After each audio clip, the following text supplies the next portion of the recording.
on.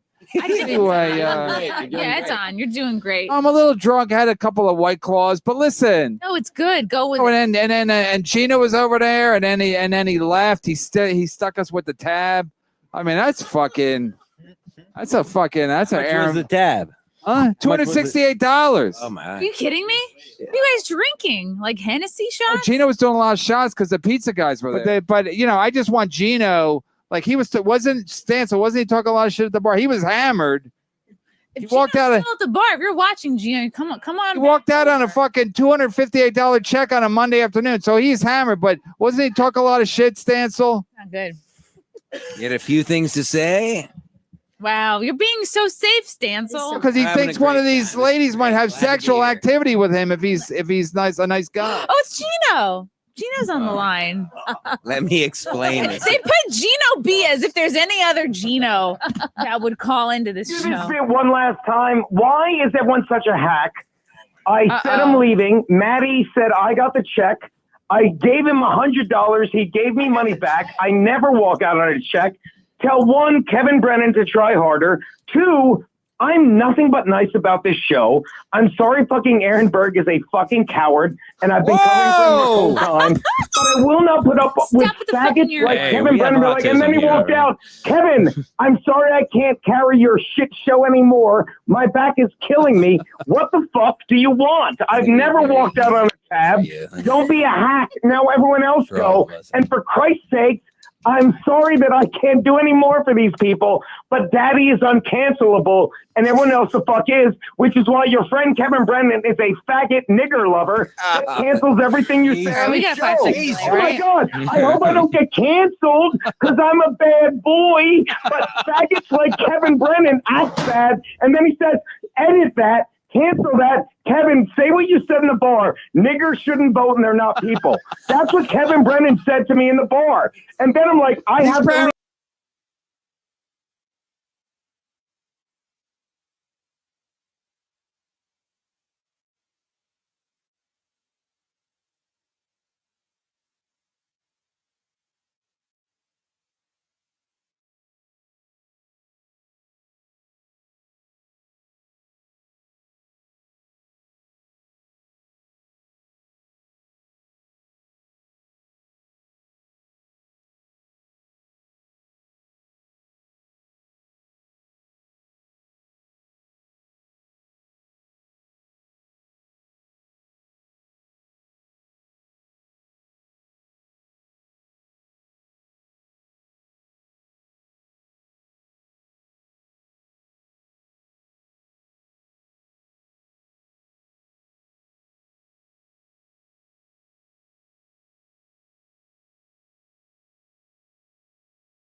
that. There you go. Now remove you. You kidding me?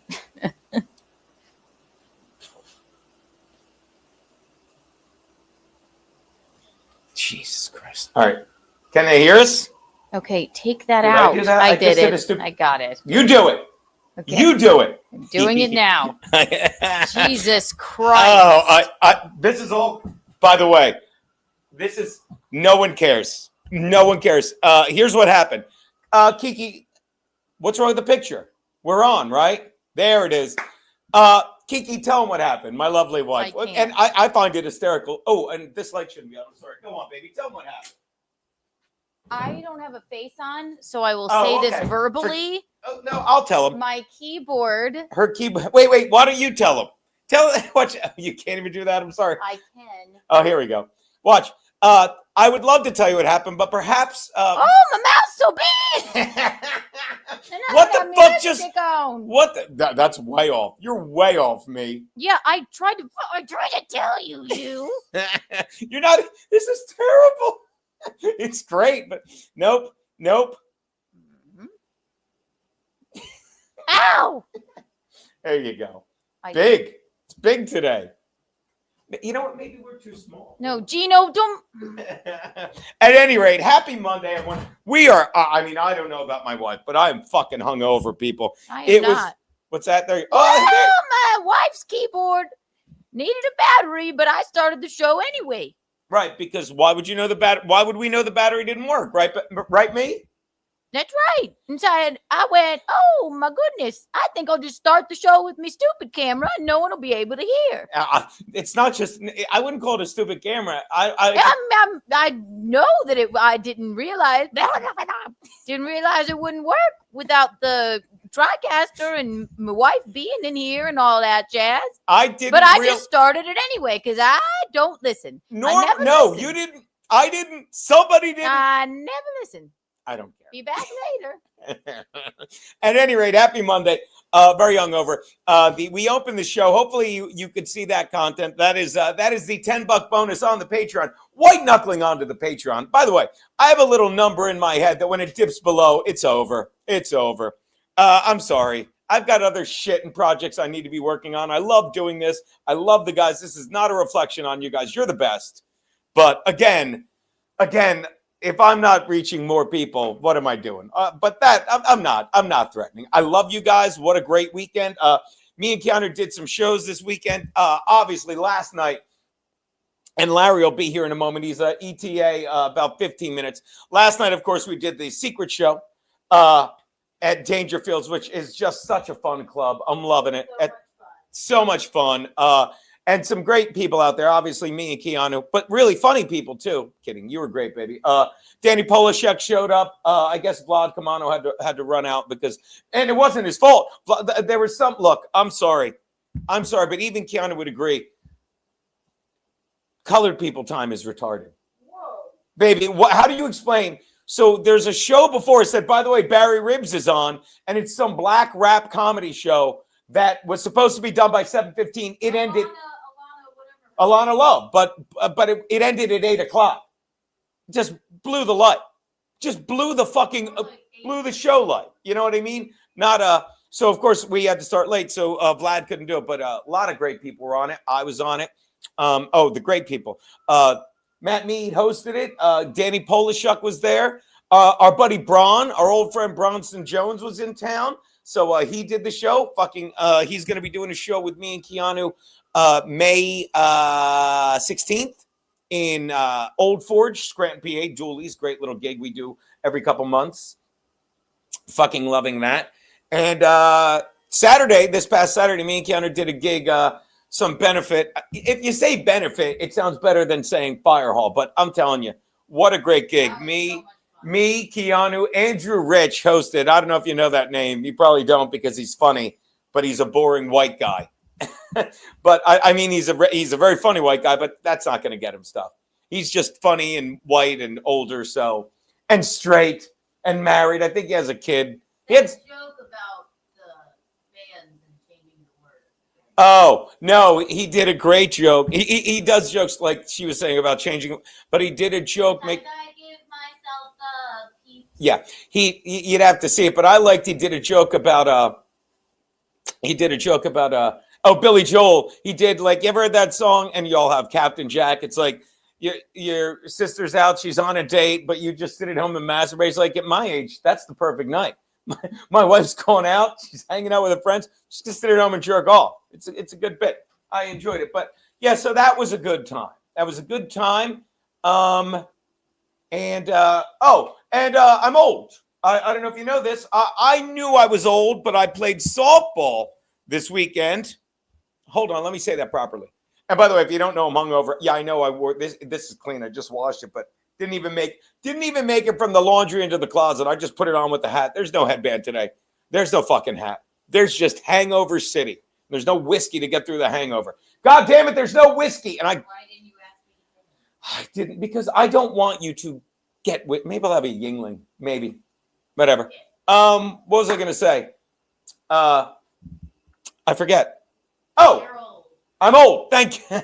I'd said that. So I was playing softball, and let me say it properly. I was playing softball. I hadn't played in 15, 16 years. And, I jump rope.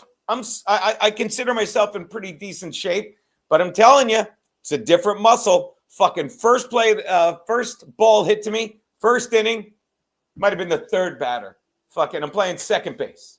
And he hit the fucking some guy that every other at bat he hit a home run to left field. That's how hard this guy hit the ball. But his first at bat, fucking turns, fucking drills it right at my glove. Like, I literally go like this. It hits my glove.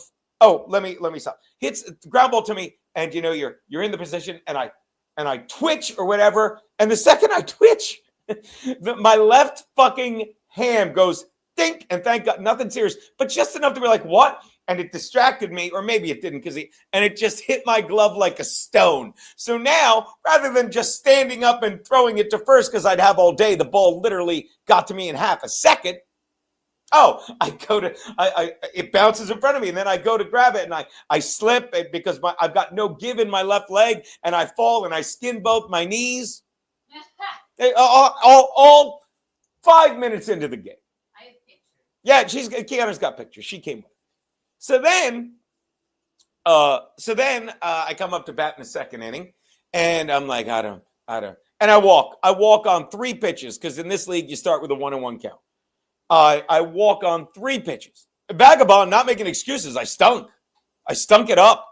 That's not an excuse, Vagabond. I'm saying I literally said I was playing softball. So it gets better, Vagabond. And everyone's still listening. What was I going to say? Oh, it gets better, Vagabond. So now the second inning, batting in the heart of the order. Because I got wheels, they think. I used to. I still did, technically, considering the people I'm playing with. I'm one of the younger guys, swear to God. I walk. And, of course, the guy behind me fucking laces. I walk. The next guy up fucking grounds out to second. And I get to second safely. And I think, honestly, because they know me, they remember me from when I played, like, I'm not going to get him at second. So now I'm at second base. And, of course, the next guy up singles. And I'm running, Vagabond. I'm running, but I don't know if you know this. If you're favoring your hamstring, you know what that puts pressure on? Your quad. And then my quad just goes eek, and my entire left thigh is useless. And I get thrown out at home. And then I'm like, by the third inning, by the third inning, I'm catching. By the third inning, I'm like, let me just catch. I don't want to, because I played second base 3 more innings, and I'm telling you, I mean, I made a couple plays, but there were balls I'm like, I should have got that. Should have got to that. So it was. I don't know what vagabond means. I love you, but I don't care what vagabond means. I love your avatar, Frankie. I am taking ownership of it. I don't see. Yeah. And what's the joke I said yesterday? I'm really good at softball, which is like bragging. I can come faster than you. That's a pretty good line, isn't it? That's a pretty good line, right? So good. All right. Wait, no. What did I say to you? Baby, sit on my good leg. Ew. So yeah, Vagabond, it was It was. I couldn't agree more, smartass. It was one of those, hey, I'm fucking old. It was one of those, how did I get this fucking old moment? One of those. So again, it was quite enlightening. Now, where was I? Oh, okay. Done. Bum, bum, bum, bum. Waiting for the wife. So again, that was my Sunday. And then I drove back and I actually told that story on stage. You did. I'm telling you, Dangerfields is great. Loved it. Yeah. Thank you. Thank you, Ahmad Shell. Fuck that. Stick Boy, with what you're good oh boy, was I good at softball. You weren't. You were I terrible. was wonderful. Wait, do you mean you were good yesterday, or are you saying maybe more accurately, I was good at softball? No, yesterday I feel that I did a wonderful job. I don't know. And if you're not, by the way, both my knees aren't still bleeding. Sure. No, well, they're not. They've looked better.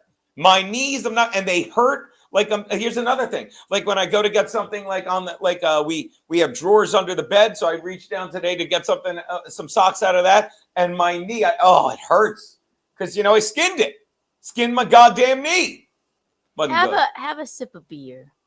I can have a sip of beer yet. Fucking hold on. And shout out, by the way, the man responsible for this hangover is none other than our buddy Bob Fanapatrice. Oh, Bob Fanapatrice, how much whiskey did he give us, baby? Plenty. Hello, everyone. Not my fault that there was a calamity in the beginning. He's very How old. is that my fault when your battery didn't work? Because I said, don't start yet. My keyboard isn't working. It doesn't, that sounds like a you problem.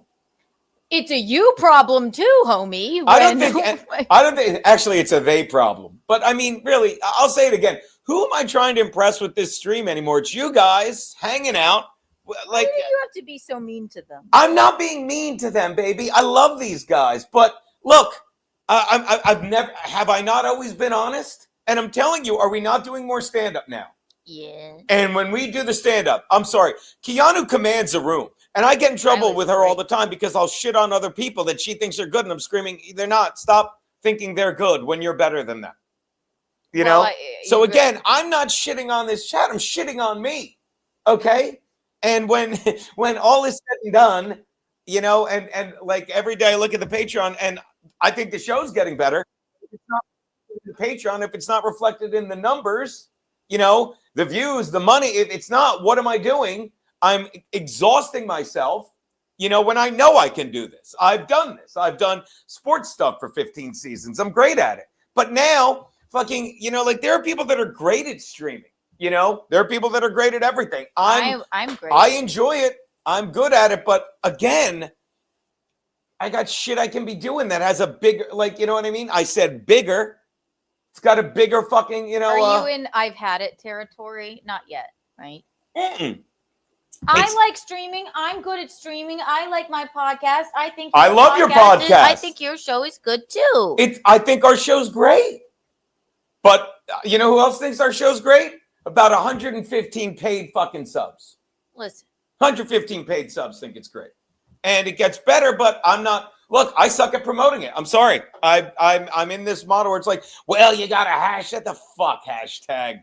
Fuck that. I'll get what I get when I get what I get. I don't care, But it is what it is. That's all. That's all. I enjoy doing the shows with you. I like doing the show with my bro. Fucking, of course, the football show on Thursdays with the boys is just an excuse to watch other people drink and feel less like an alcoholic.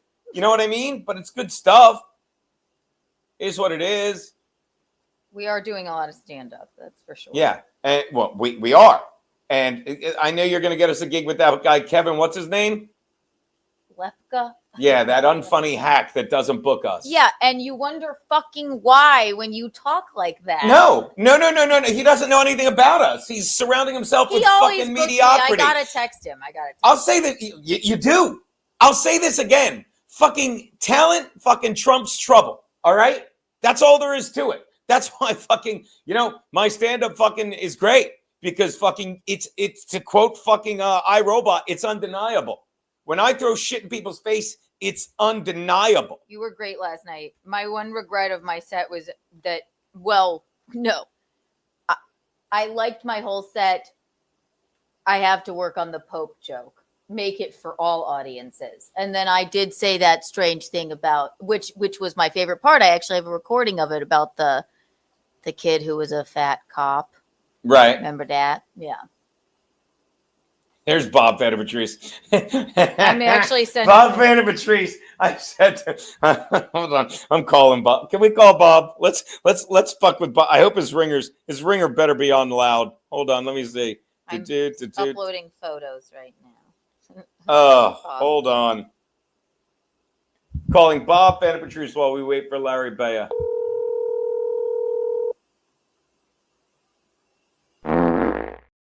I was hoping you didn't do this.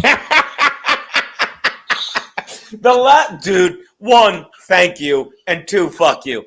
Dude, every time I turned around, you were handing me a shot. And this is the blessing and the beast, okay? Bob's like, all right, we're drinking. But we're drinking at Dangerfields. And what I like about Dangerfields, I've said it before, I'll say it again, it's the castaways of New York Comedy Club. New York Comedy Club went on this different tack that's all corporate type bullshit. And so it's like, it's Reggie, it's Alan, his brother, fucking, it's Mark Lawrence, and they really like us. Or do they hate us? Because how big were those shots, Bob? He's got to learn how to pour a shot. Those are 2.5 or 3 shots deep, each of them.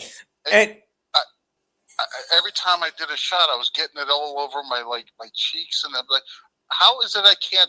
A normal size shot fits in my mouth, but I couldn't put these down. They're too big. It was so. Hold on. Do I have the picture? Hold on. Is that it? Speaking of big mouth, here's I showed the picture of you and Keanu. I love this picture. We're cute. You know what? He texted me that. I'm like, I just wish you and Keanu would get along. Oh my God, just stupidity, man. It was, yeah. And then it's like, oh, and of course Stansel's there. So here's another great picture. Hold on. Here's me, you, and Larry. Oh my God. And Mead in the background. Oh, such a good time. What's this one? Ba-boom.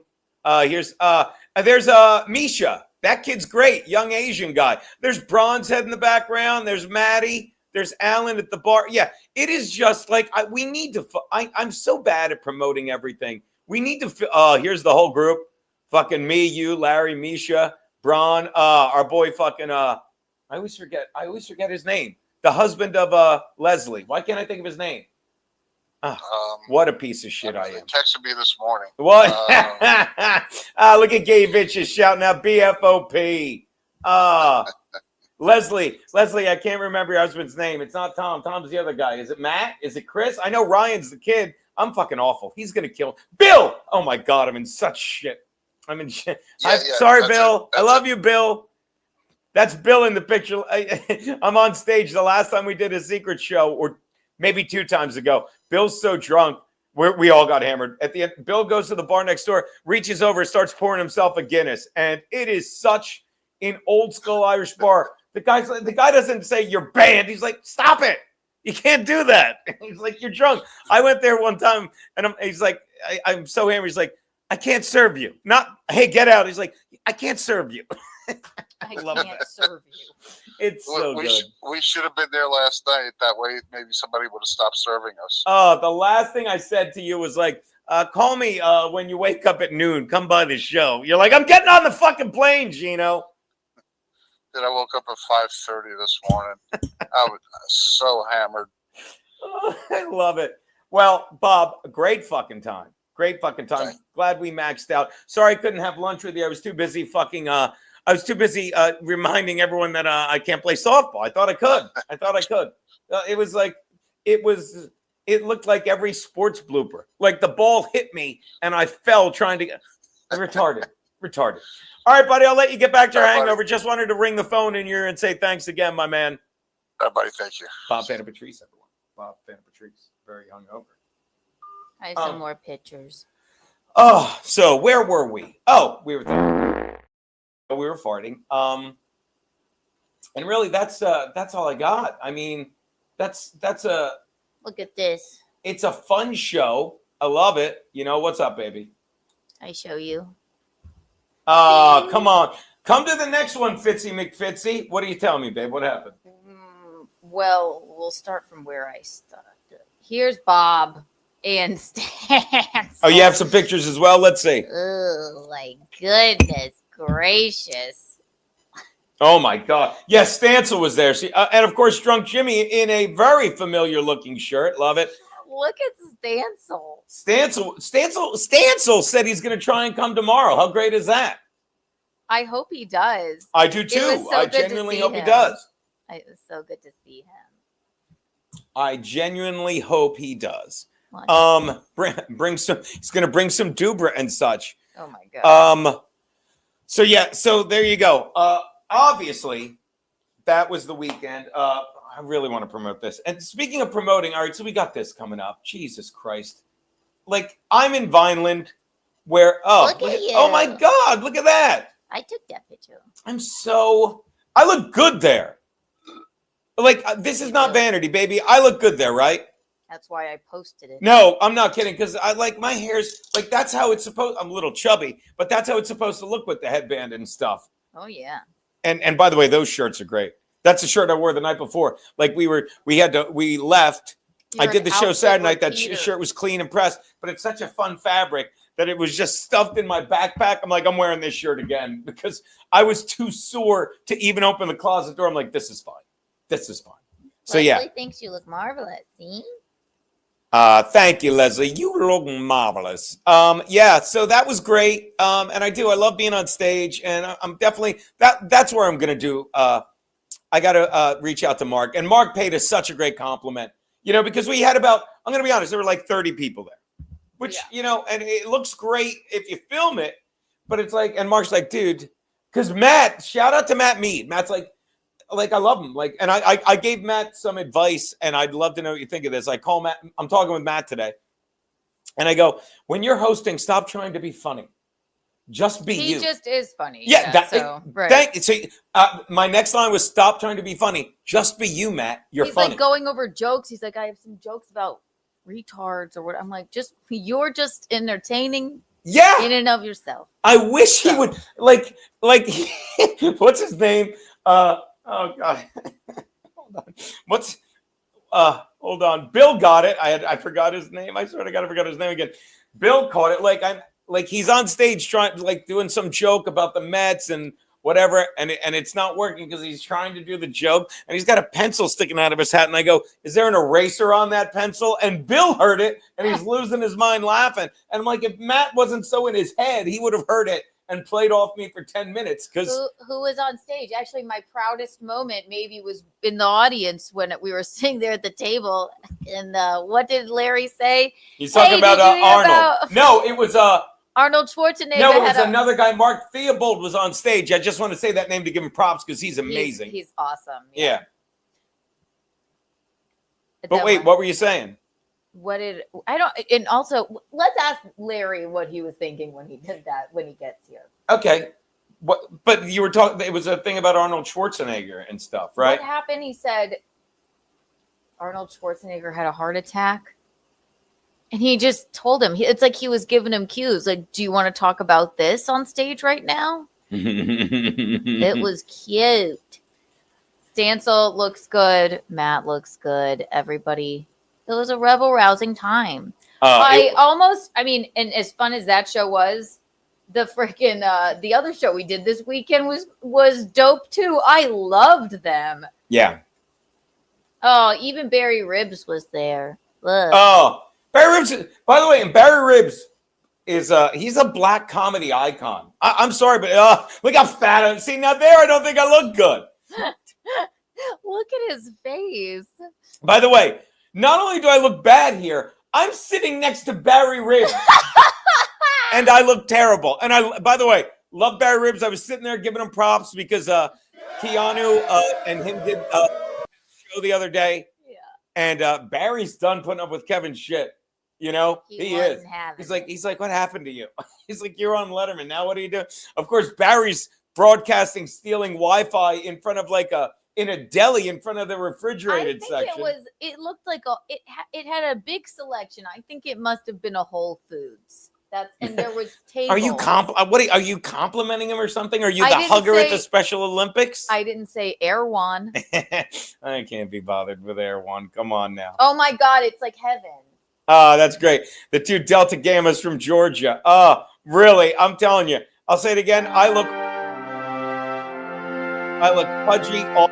No worries. I'm going to lose weight jumping rope. Oh, wait, I can't because I tweaked both sides of my calf fucking booting a ground ball.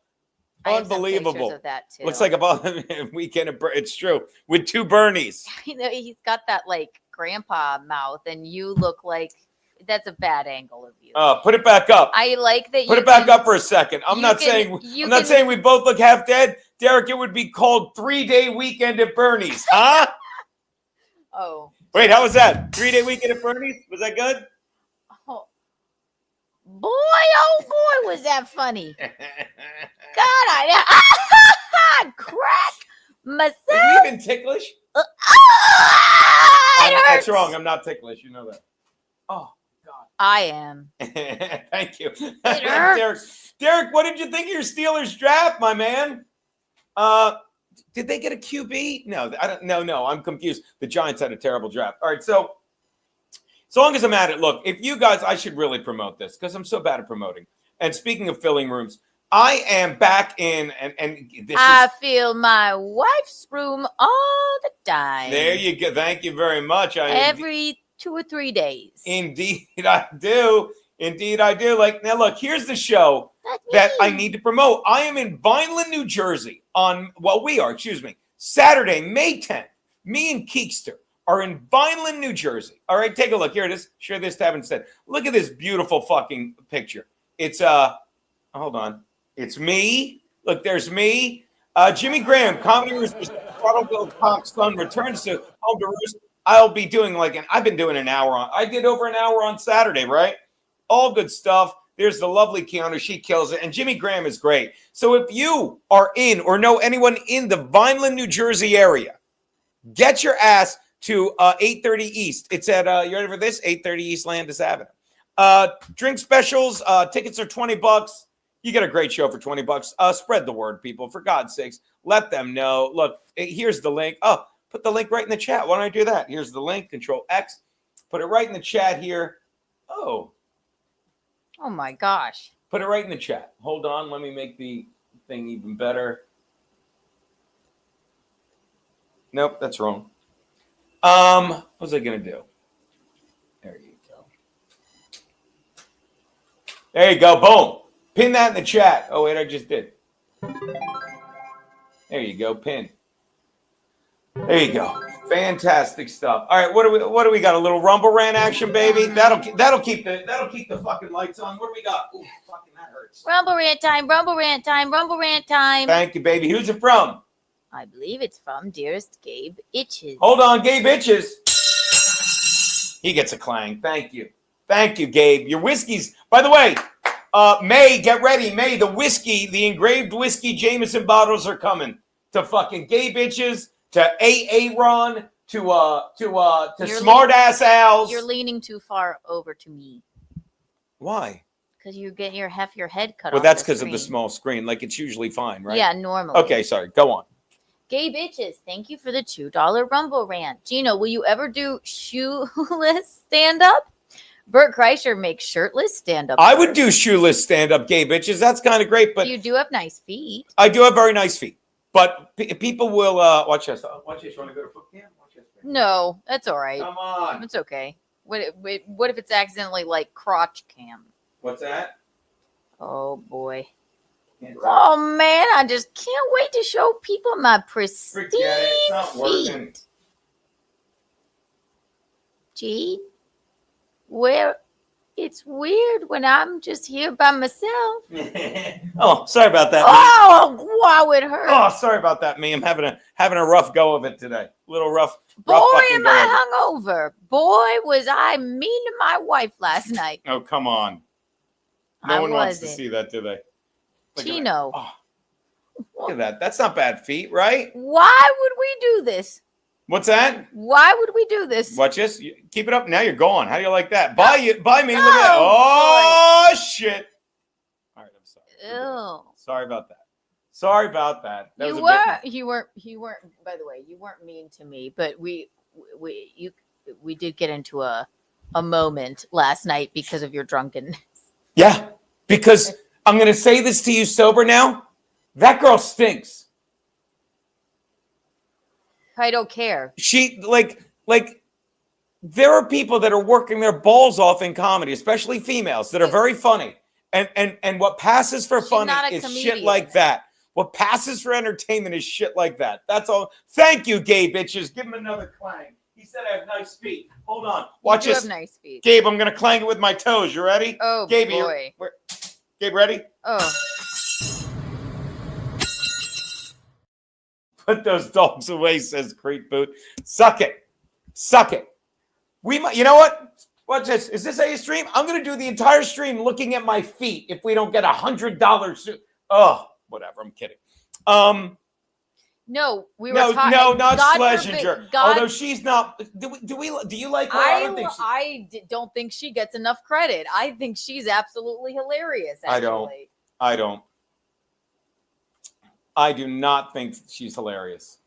I will tell you. I used to think Lori Kilmartin was hilarious. I assume she still is. I just stopped listening because she's another one. Totally hates Trump. Who? Like this is how funny she is. She hates Trump, but she has a brilliant line about who? She hates Trump and vax. It's like, I'm sorry, Lori Kilmartin, okay. And she's pro-vax. She's like, my mother died of COVID.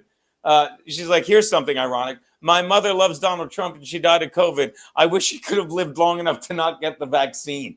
That's not bad. Do you understand? Like, funny, and that's my point. Funny is funny. You know what I mean? Like, that is so fucking, and that's why, like, we should watch. Oh, you want to do this? Well, Wiki Feet now. I think I can't believe I'm on Wiki Feet, but it's alive and well. People will zoom in on sandals, even. And I have terrible feet. I have candy corn toes. Now, where did I put? God damn it! She's buying. Where'd you put what, Eugene? Nothing. I'll find it. I wanted to take now this week. Like, you know, I want to start doing, and I'm lazy. I want to start doing. Speaking of how the media sucks. Speaking of how like late night is like it's just becoming just propaganda. All right. Like I said, because we did it last week, and I said, let me bring up Weekend Update. But I guess SNL was a rerun this week. They want to know who we were talking about. Lori Kilmartin. No, that we got into a fight about. Oh, they call her daddy chick. She's not a comedian. Do not bring up Alex Cooper in front of Gino, especially drunk, because he just won't shut up. Because she's not even a good podcaster. She's a successful podcaster. Well, but you do a better show than her. I am allowed to disagree. Okay. That's why. And you would win most arguments. You would win that 99 times out of 100. You'd win that argument because look at her numbers. Look at her guests. And so I said. But when you have Kamala Harris on lobbing her softballs, you know, when you have fucking whatchamacallit, Monica Lewinsky, ooh, girl. That was a very interesting interview with Monica Lewinsky. Yeah, but it's been done to death. Monica Lewinsky. When was the last time you saw Monica Lewinsky in a long form interview? Why would I look for Monica Lewinsky? Well, because it's interesting. Maybe it's not for you, but maybe I'm interested. We love Leonardo Joni, although she's nuts. I love her. Keanu. I don't know if Keanu likes it, but her speaking again. Comedy, funny is funny. I do. I like her a lot. Yeah. Sometimes I go, whoa, though. Like on podcasts with her, I go like, you really think bad things about gay people, and that it hurts a little bit. But like, you know, I like her, and I think she's very funny. She's brilliant. She's a brilliant comedian. But I shouldn't like. Let me. I think she's brilliant. Like I've told her, she does jokes. She's one of those people that does jokes where I'm like I should have thought of that. Like she does the jokes. She's like TV. I've told this again, and I'm telling it wrong, and it's funny. TV's always been woke. You don't remember back in the 90s, there was a show called Cops because they didn't want to call it blacks. It is funny. I mean, it's hilarious. Yeah, and Keanu has never said, Keanu, like, again. I like her a lot. I have no problem. You know why we've been getting into tips about people lately? Watch this. Watch me land this, guys. Take notes. Because I've been watching your stand-up more and more, and I took for granted how fucking funny you are. Like the last 2 shows we've done, 3, you just own the room. I know. Like, you're like me. I'm close. But I mean, I'll say it again. Last weekend, fucking Carucci goes up.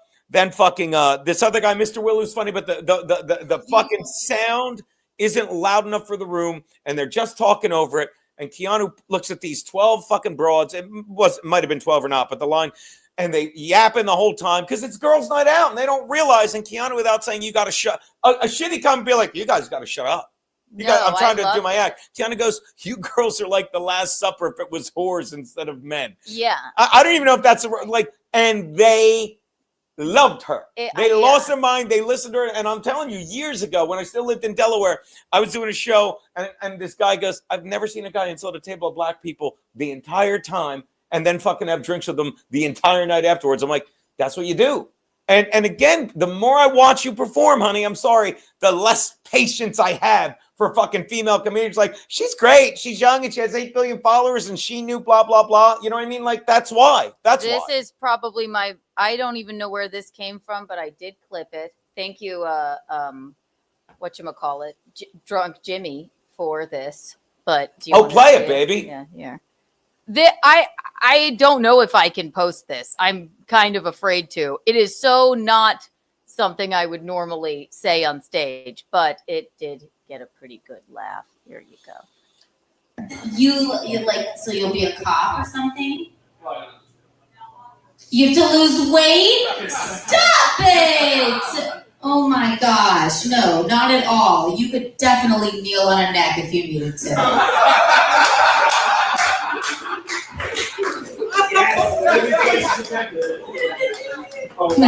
It wouldn't take so long, for sure. That's not right. I don't know where that came from. I do apologize. That was horrible. Anywho. That was very not woke. Oh, yeah. And you do that great joke that like fucking wins over fucking the conservatives and the woke about the baby. I think we have a purple helmet I just saw. I was trying to tell you that. Oh, please. All right, I'll gladly. Do you want to see my hair? You guys want to see my hair rather than my feet? All right, hold on. Do the thing. Sorry. I'm trying to. Look at this. I cannot work under these conditions. Look at this. I'm not kidding. Like, if I put product in, it's fine. I just don't feel like it. I should just get a haircut. There you go. Thank you for the purple helmet. Who's it from? It's Gay bitches. Hold on, I gotta get the clanger. It's gotta be. You need the Gay bitches. Hey Gina, now that you're so is way better, but thank you, baby. Hey Gina, now that you're sober, we're not going to see you sexually harass your soundboard engineer anymore. Haven't gotten $100. I guess we're just not worth it. By the way, the $20 isn't good enough. Be thankful. Oh, I'm thankful for gay bitches. If whiskey comes, I'll harass her. But for now, no. What's wrong with Alice Cooper? Good one, Creep Boot. By the way, love you, buddy. And Creep Boot actually had a pour where he said Amy was funny before she got woke. It was even before she got woke, she stopped being funny. It's Amy Schumer. Yeah, she's a great comedic actress. I'll give her that, you know. But she was right. I always say that. Like, it's a great problem to have, but she was one of the first people I noticed when comedy was really making the shift. Like, we don't need you to be hilarious. We need you to be cute, marketable, and all this stuff. Amy Schumer some of those couple of those first specials, fucking hilarious. Her first special is hilarious. Fucking hilarious. Her first special is fucking hilarious. And guess what? She ain't that cute, and she doesn't care. I like that about her too. She was cute. And that was why they snatched her up and everything. But also, she was really funny. I mean, I agree. Really very funny. You ever heard it? Like, that's why a lot of bands are one-hit wonders, because they grab them too soon. They don't learn how to write music. It's like the same reason a lot of quarterbacks fail. They didn't play enough college. They didn't learn how to make mistakes. They didn't learn. And next thing you know, she's like doing, my leather special, because Eddie Murphy had a leather special in which she did Patrice's jokes. And then she's doing Inside Amy Schumer, and you realize her writers are stealing bits. And she doesn't know any better because she hasn't been around long. I wouldn't know either. But that's just the course she took.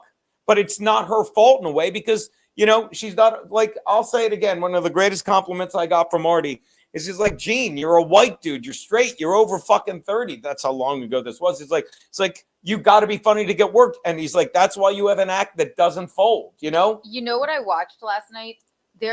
Somebody is posting old Howard Stern like fights and things. Right. I watched the bro fight with Artie and Howard. Oh, I've watched that so many times. The Pelican, yes. The baby Pelican. Yes, and I have not to the baby say, Pelican. I'm on Artie's side on that fight. Yeah, I've seen it a million times before, and I watched Stuttering John get like slapped in the face by a person I didn't even know. This is back when they were on terrestrial radio.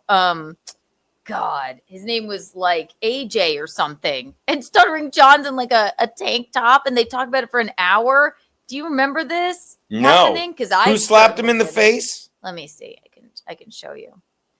I can show you. Yeah, you do that. I can show you the world. You show away, baby. You did hear back from whatchamacallit? From Larry or no? Said he'd be around 3:30. That was he's 20 minutes late.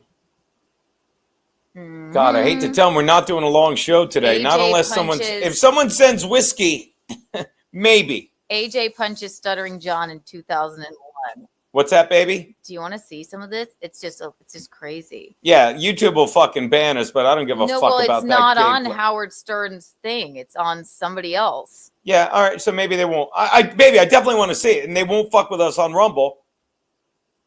Yeah, thank you, Gabe. She was hot back then. Amy, why is it not? Oh, because I'm hitting the wrong thing. Look at John, even. It's crazy. If Larry doesn't get her soon, I'm going to drink all of his mushroom coffee. AJ Benza. Yeah. Love AJ Benza. You gave him a build up? So basically. Fucking used to hang with him on Artie's pod. Okay. So AJ here He don't basically. remember me. Okay. I'm trying to give them some context. AJ here is upset because he thinks that Stuttering John is only putting in mean calls about him. Like he's screening the nice ones. And then he actually, this sounds familiar. Go on. And then he actually gets really pissed off, gets up, and then, I mean, he gets Gary more than he gets John, but you'll see. And then the owner of the radio station comes in. He's like, this can't be going on. Like, this can't be happening. Okay, here, I'll show you. Let's take a look. Fun to watch. I gotta lock him up because he's so hot. We should find the commercials. We gotta be in business with him. Yeah, I got all excited for the guy. I mean, this is back. It has to be what? Chris, you're on the air. Go ahead. Make it a little louder if you can. Normally I can hear fine. Maybe. Oh wait. Sure, it's because I have my headset on. Go on. All right, never mind. Go. You're good. My insomnia. AJ After Hours. Hey man. What is this? Come on. Let me tell you something right now. No, it's okay. It's all right. If you can say that, but I will do one thing before I leave today. Yes. I'm gonna grab Stuttering John by the face and I'm gonna punch him right in his friggin' head. One more call gets through and you're dead, you fat bastard. Bring it on. Bring it on. Was he ever, like, this is what he was good at, being a fucking, being a fucking scratching post. He reminds He looks like me of Stancil here. Stancil, yes. Without a doubt. Without people, look away and look back. It's Jim Stancil. He should be holding a Dubra. Yeah, it's crazy. Oh, anyway. God. It's hilarious. I'll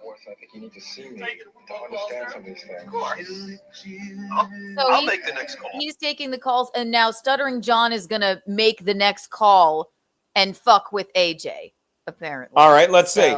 So we'll see. Cut to the chase if you can. I'm trying to.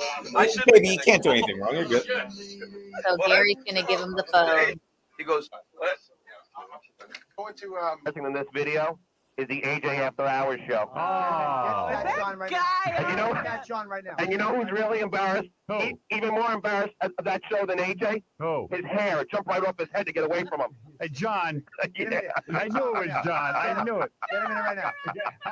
I swear to Christ, when I leave, you're doing it. Let me tell you something. You fat bastard. You better leave early. I can't even hear Benza. You prick. He goes, you better leave early. So then he gets up. They thought he was just fucking around. Like, Right. he's not really going to hit him. He gets up. Oh, good narration, baby. Well done. I'm trying. Right. Oh! Oh, he got him good. Look at him go! I wouldn't want to get hit by AJ Benza. So I think Gary thought like he's just gonna fuck around, he's not actually going to do anything. That's what they say. Oh no, Benza was locked and loaded. You could tell. Well, it's easy to say in hindsight, isn't it? Yes, and then John goes fucking like ham after him. And that, you'll see. Hang on. So we'll go back just a touch here. He's gonna go beat John's ass. And then, ow! He does. You want me? Come on, bro. I have to say too, John looks good there. Like but of course, in stuttering John fashion, as the more that this goes on, they bring everybody in, they replay the video, the owner comes in, and John's like, I don't know what I want to do, because they're like, let's leave it up to John to decide. I don't know if AJ ever came back after this, but they sent him home. But AJ got more harmed than John even did. And then Gary was just like right there in the crossfire. I'll beat your ass, AJ. Look at him go. Go home, AJ. Go home. Oh, really? No, really. I love it. I'm not saying go home like it.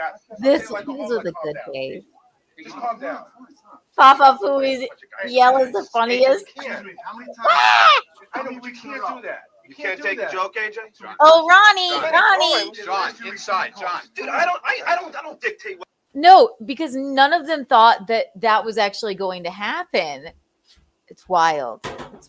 Then they talk about it they belabor it for an hour. Everybody's like fucking, I feel so silly and bad for the owner of the radio station who's like, we all get made fun of. The man goes literally, we all get made fun of here, man. You got to be able to handle it. And like when I had cancer, Howard said that he wished I had died of cancer. So AJ's like, yeah, okay. Yeah. Oh my God. It's unbelievable. John, Mad? We got to talk about. I don't know. Enough of that for now, though, ladies and gentlemen, because look who's here. Larry Beyah, everyone. Yay. Coming in hot. By the way, I got to share this right now before I forget. I love this. Hold on. Share this screen. Look at this. Bob Fanta Patrice. My head hurts every time you clang the metal cord, closing my eyes and listening at low volume. Is it low enough? Woo-hoo-hoo! Fucking thank you, BFO Pizzle. That just seems like it's beautiful.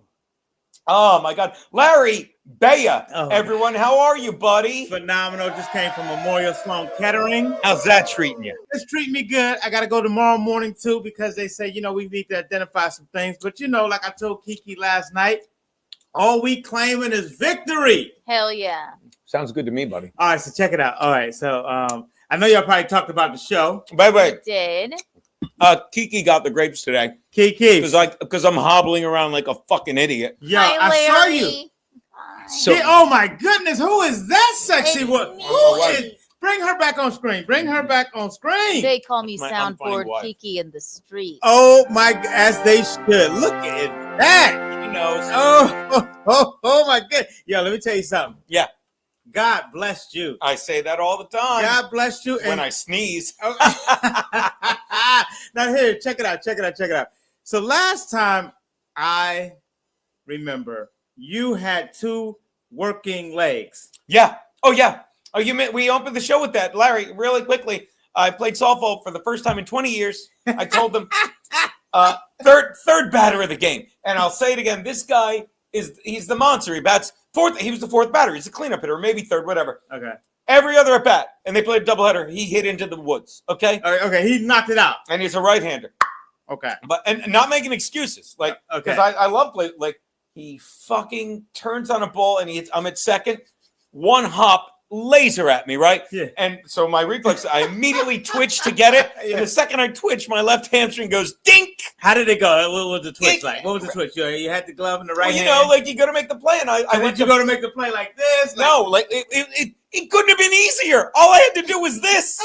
I swear to you, it wasn't like a backhand, and it was like It was right there. Yeah. That's where it was. Right there. Actually, right there. But so I go to pop up, and the second I go to pop up, my hamstring goes dink, and nothing just doesn't snap up. It tweaks. It tweaks. And then I'm distracted. And don't get me wrong, like it was not made an excuse. Now where'd the ball go? It hit my ball like the ball hit my glove like a stone, fell to the ground, can still get the play. But I go to run and I go to plant on the twitch leg. Nothing. Just fucking fall forward. You fell forward. Skin both my knees. Now that Kiki, did you see that? And then I said the second inning I'm running the I didn't bases even and I'm know trying he to was hurt. I'm trying to compensate the hamstring Uh-huh. and I fucking tweaked the quad. So the whole left leg is like, and then I stopped. Like I was catching him. Like I only played one game of the doubleheader. I'm like, Pete, I'm gonna go home. My brother, Max, excuse me. I'm like, I'm gonna go home. Yeah. I'm like, we got a show tonight. And thank God, I forgot how bad.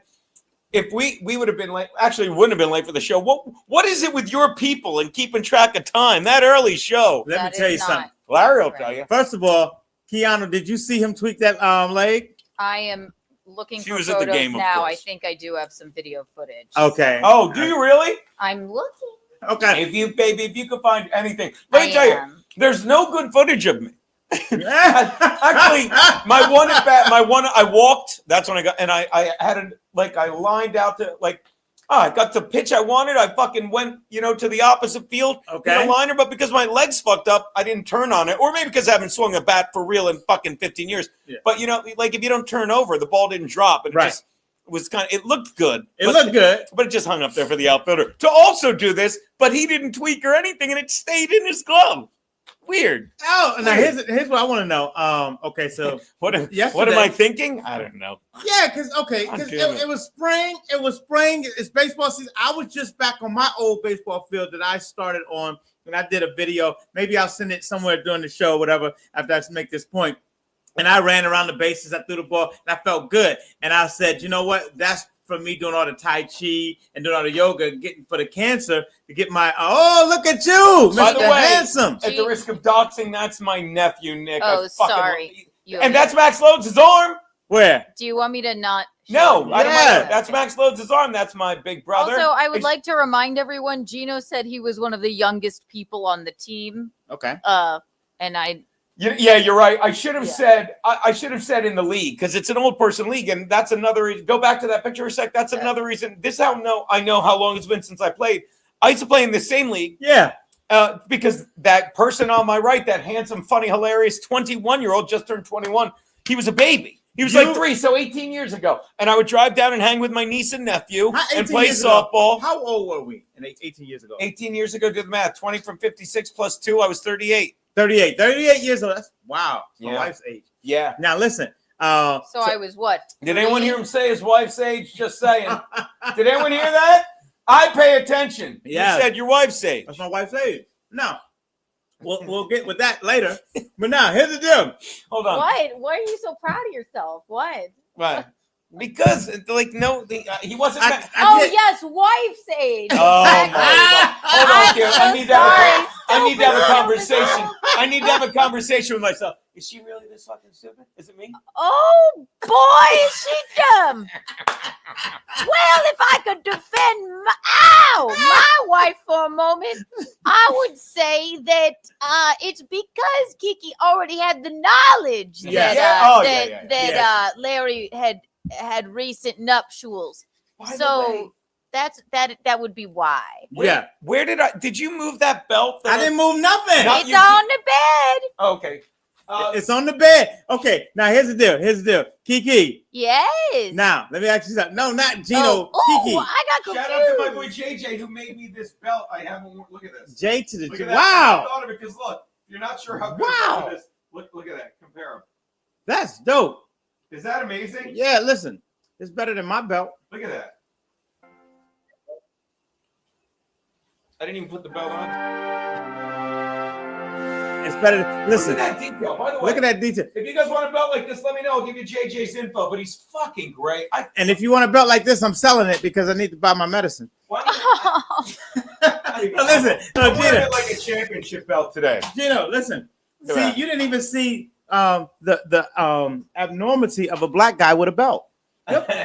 Did Your wife's belt? Never mind. No, here's the deal. Whoa. So wait, what were you saying about your wife? No. Well, Tell us the story. Yeah, just go to what you were saying. No, let me go back to what I was talking about first, because I want to talk about the show first, because I don't know if I want to give this to the Dabbleverse, because I heard last night Keanu and I were in a conversation with someone else, Sheba Mason, and somebody else. She's supposed to be on tomorrow. Cross fingers. Show me here. The Dabbleverse, and I heard that the Dabbleverse, they get all into your business and everything like that. And she is one of those type of people that I'm so happy to separate her from this world that I'm in, whether it's entertainment, comedy, whatever. Right. And so I don't know how much, like, if you have a woman that is a comedian, well, then they're into the world or whatever. But being somebody that does not want to be the face of anything other than, the face of this family, it's like I have to like be discerned if I want to put that out there. Like, you know what I'm saying? No. You don't. Okay, well, here's the deal. Maybe I was like, I swear, I'm ADD. Maybe I wasn't paying. Do you know what he means, Keanu? Gina, he just said something about the Dabbleverse and like that people. Yeah, but I thought you were talking about Sheba. Do it again. I'm sure they're listening. What? Oh, see, he doesn't listen no more. Yeah. And what is that over us? Is that annoying? I apologize. So the thing. Sorry about that, buddy. So the thing is that I had something on the screen. I enjoyed the show last night. It was so fun. To the point where, I walked across the street. Last person I had talked to before the show started was Keanu, and she was outside, getting her zone. What are you doing? I'm putting ice on my pant leg.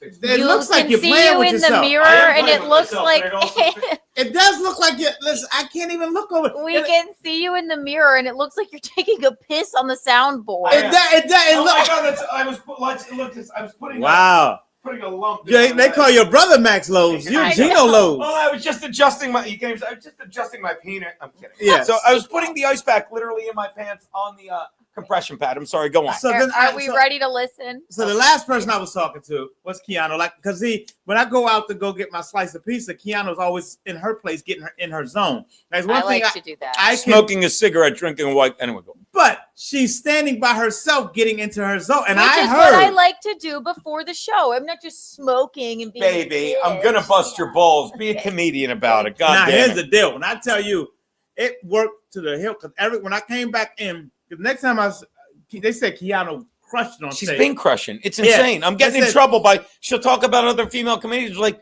they stink. Yeah. Keanu fucking, she's another Oh one. my goodness. Has to get, unlike Amy Schumer, she's not getting, you know what you have to do? You have to keep being funny. And you do. Go on, back to you. And so I was so proud because I was like, when you see an artist, and Keanu and I are a special type of artists because we come from the theater. That's right. When you see an artist, you know what they're doing. They're to themselves and they're getting in their zone. They're blocking out the window. They're like, this is the task ahead of us. And I saw her doing that. So I just gave her a quick little, I'm going across the street to get some pizza.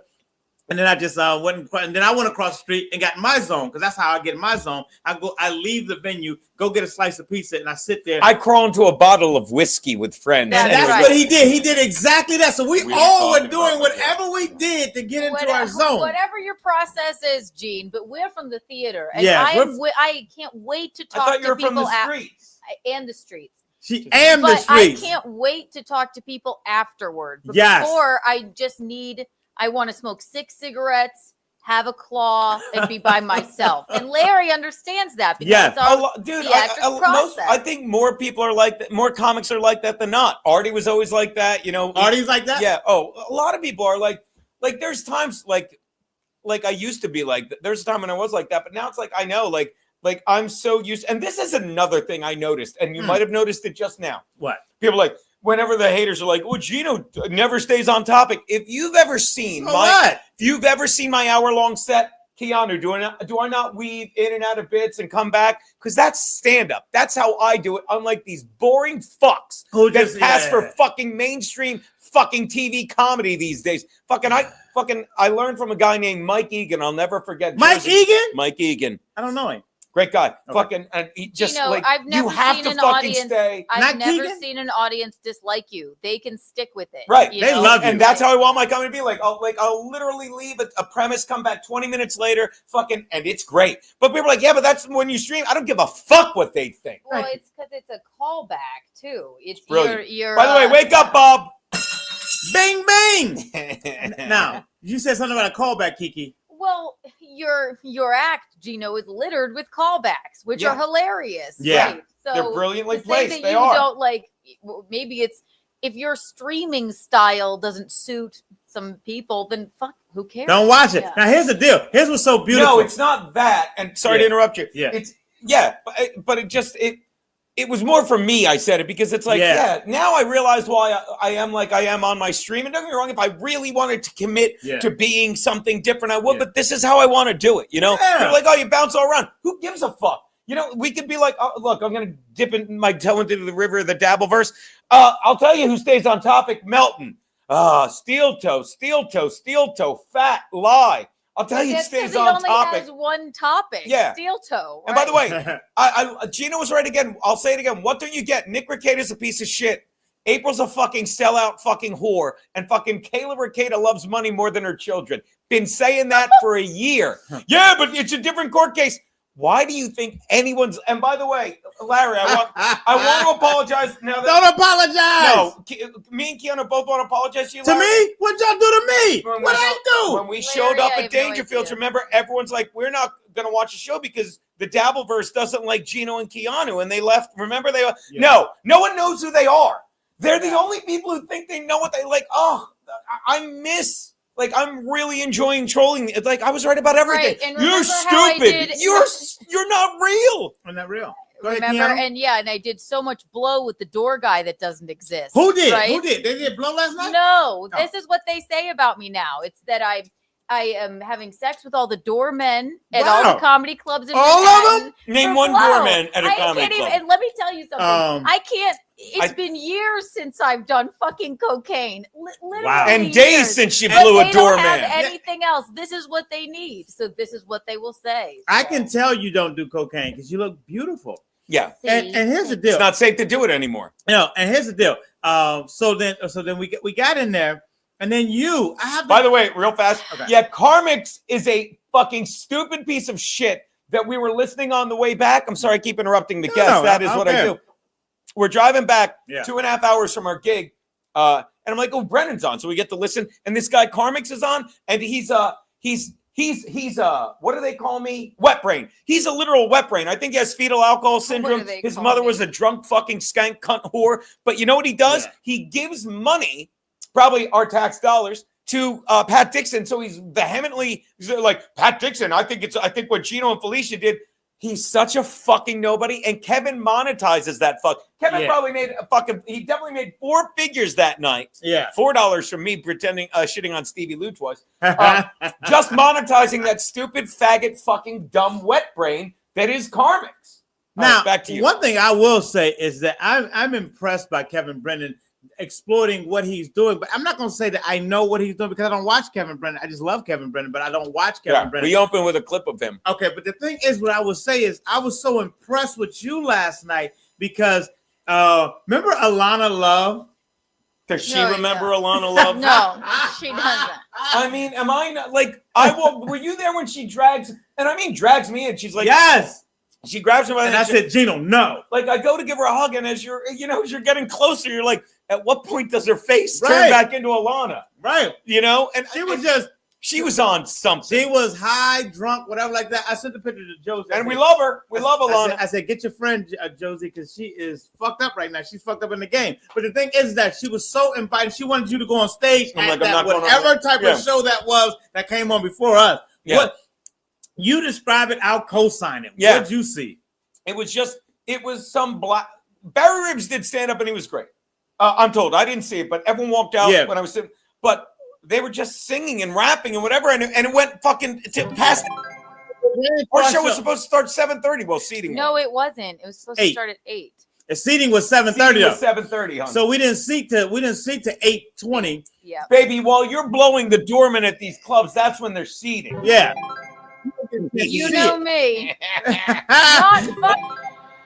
Not possibly get on stage without blowing a doorman. And you know what? There are no doormen. I think they add the cocaine into it. think it's like Gotham is the only. They're so bored with their miserable lives. Yeah, Gotham and Caroline's used to. The cellar has doormen. Right. No, but they made up. They said there's Chris at the stand, and I blow know him any all Chris the at the time stand? for cocaine and to get on stage. Yeah, I do know I'm Chris like, at the stand. well, thank you for Chris thinking at that the I stand? perform at the stand. I've been He there to stands the there. new one like 3 times, by the way. But He's- also, this is just what they do. It's just what they do. He stands there behind the host at the booth, and he has an eagle eye. Because I remember when I just did the stand and I came in there and I'm always talking to people, whatever. Sure. And I was talking to the host and she was like, we were having fun laughing. And there's this thing of like, they'll creep out of the blue just to make sure you're not bothering the host or whatever. Right. So I promise you, Chris, the doorman at the stand, would have no idea who I was. Right. At all. Right. Unless alone offer you coke. Right. And also, I love that these people are saying that their doormen are selling drugs, like Stevie Lou. Yeah.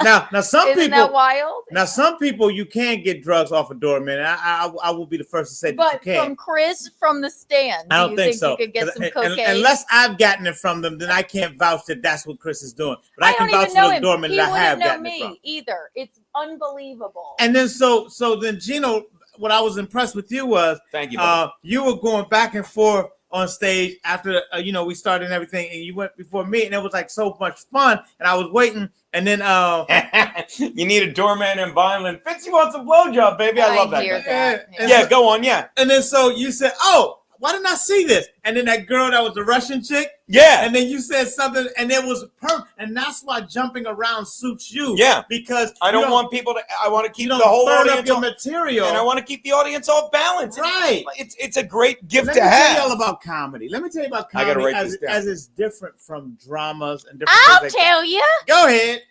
Beetle bitty dee. I love that. So the thing was, it was like if you do a standard set, then everybody's like used to you go, okay, I'm going here, going here, going here. But if you hold back and just see what you're saying, that's called improvisation. Yeah. And what's happening is you have the material to throw right here. It's like when you fight another fighter in the ring. You plan for something, but something may happen in the ring that you have to go like this before you throw your right or throw your left or whatever. And that's what Gino does. Gino's just out there, but he knows he has the material. Because I was watching you last night, and you have the material, and then you caught something, which I was grateful. You caught it right in that moment with the Russian chick. And that's when comedy becomes that thing that I was telling you about Judah Freelander, because it was the thing that you did in the moment that only you could do. Right. It was that you thing. And it made it personal for them, but it was still for the whole show. Yes. And it's like Keanu did. Go on, keep complimenting Okay. me. I'm sorry. And then you I love the compliments. And then- I Shut won't up, even man. interrupt you if you keep complimenting Shut up, me. man. And then- COVID. And then Right now, Maddie's losing his mind. Whiskey Maddie's like, I can't get enough of talking Gino. I love compliments. Shut up, me. Keep them coming. And then so what I happens lost is so much. you during gotta COVID. know how a story arc goes and a show arc goes. So what Gino was doing was he was still building that arc for me to come on stage, because if he flatlines in the middle of his set and just started doing set up punchline, set up punchline, Yeah. set up punch, now the audience is in a position where they're like, you can't let an audience go.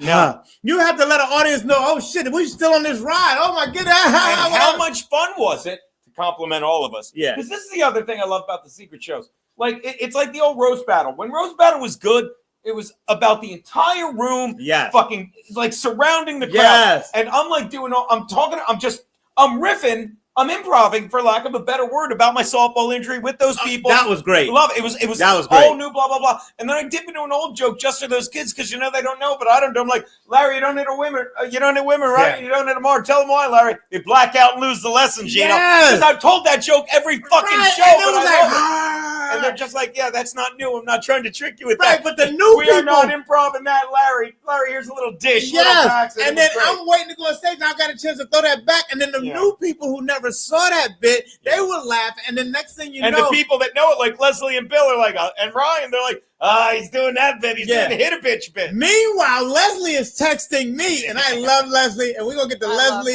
and Bill in a second. She's outside the window, like before it even starts. Just give, and I feel her look. I'm like, get in here and do a shot. What are you doing? Yeah. And Leslie's like, Leslie before the show. First of all, she texts me while I'm coming to the show. She's like, I'm a little under the weather, so I won't be giving any hugs or whatever like that because I don't want nobody. I said, fuck you. I'm going to hug you. She's going to get hugged. You're going to get hugged, Leslie. You got nice tits. Yeah. So the thing I got to squeeze something against me. Come on, like those pillows she got right there. And so when I'm sitting up here going, so I'm saying, I said, okay, so Leslie texted me. She said, because our boy Misha went up there and said, God, really? Yeah. It's a new kid loving that kid. I love Misha. Love Misha. Oh my God, so funny. I love he is. Misha Han, right? Misha Han. Yeah. And Look Misha went up there. You know what? We got to have him come by here. I told him I last know. night. You told I him. said, Yeah. So. All right. Along with Bronston. Bronson's great. And so Bronston killed it last night. And then and Bronston is so up. Bronson is he's more liberal than Keanu. He's the most liberal person, and it all works. He goes before Gino gets up here and tells you and wipes his ass with the Constitution. I'm like, you wipe your ass with the Constitution. What's that, baby? He is. I had no idea. And also, I'm not that liberal. I just call it like I see it, but I do like that. I like to have a conversation. Oh, he's so liberal. And the thing I is love that him. I knew I liked that. I love him. So then Leslie was like texting me while you're doing it, and me and you doing that. Leslie's like, you didn't defend my honor. And I was like, what happened? Well, Misha went on stage and said white women can't cook. Right. And I was like, and see, I don't know why Leslie thinks she's white, but we'll call her white. She's Italian. But now, so the thing is that, but Leslie can cook her ass off. Right. But her ass never comes off. She cooks. When I tell you, she's a great cook. And so I said, okay. So then I went up there and I had to talk about how good Leslie is a cook or whatever. Now, but the thing is, while you're doing that, you said you don't hit them too hard because they black out and lose the lesson. Lose the lesson. And then you say, now you know something about cooking. It was something about why it was something cold. Oh, they black out and lose the lesson. And then when you get cold eggs again the second day, you did that. You unlearned them. And that we're having at the same time. I'm going back and forth with Leslie. So I said, okay. But so it was a synergy of everything. And everybody's laughing in the audience. And then you get off stage and they loved you. So I didn't see Keanu's set, but I heard about it. I have a short clip if you want to see. It's it's nothing I've ever said before, but it was very for the. Okay, I want to see it. I'm gonna have to put a string on this clanger card, by the way. By the way, while you're looking at it, I gotta read Smartass, $100 guy. Coke is a hell of a drug. BJ's from Keanu and Anal from Kate Meany. By the way, wake up, Bob Anna Patrice. Bob.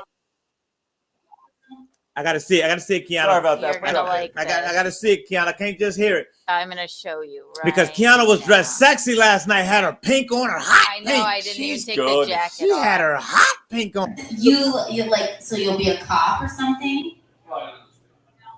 You have to lose weight? Stop it! Oh my gosh, no, not at all. You could definitely kneel on her neck if you needed to.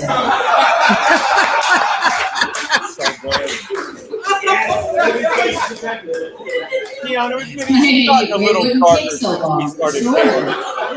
Y'all went to South Carolina. Right. I don't know where that came from. I do apologize. I don't know where that came from. You know where that came from. Anywho.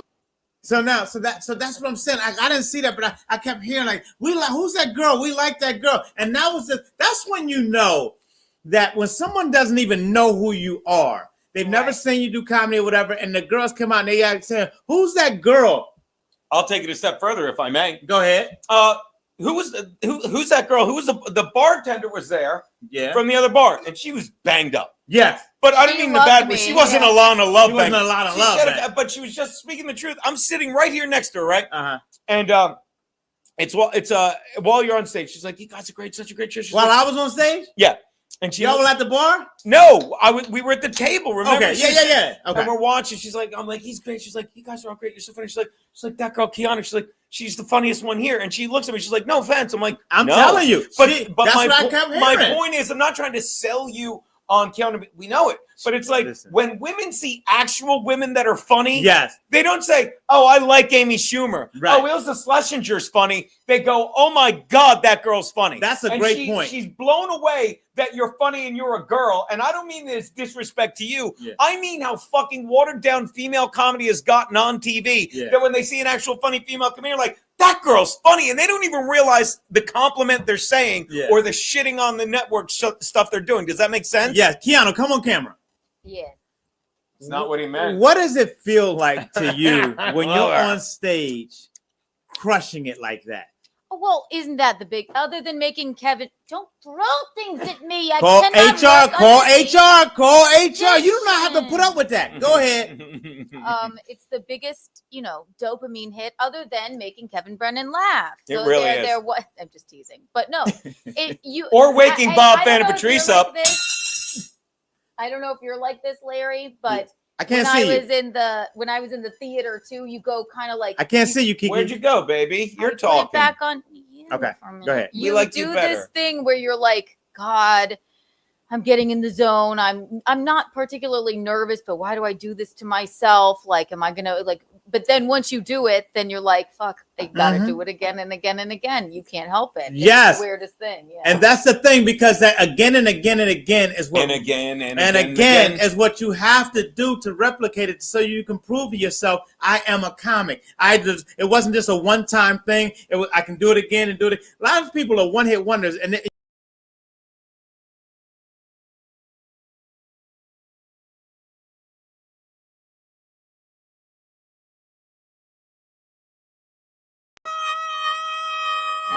I don't know. Do we know what it was? All right, are we back? All right, so now, what it was? That kind of hurt me, but doing that. Oh, I'm sorry, buddy. No. I was when I said and then I got this little headache. Oh, okay. So the thing is that you have to replicate. You can't go, I did it one time and that's it, because that's the adrenaline, and that's like, oh, I gotta go do it. But you gotta do it again, one time, two times, three times, then some more times. You gotta keep going and going and going, and that's what I'm finding with you two.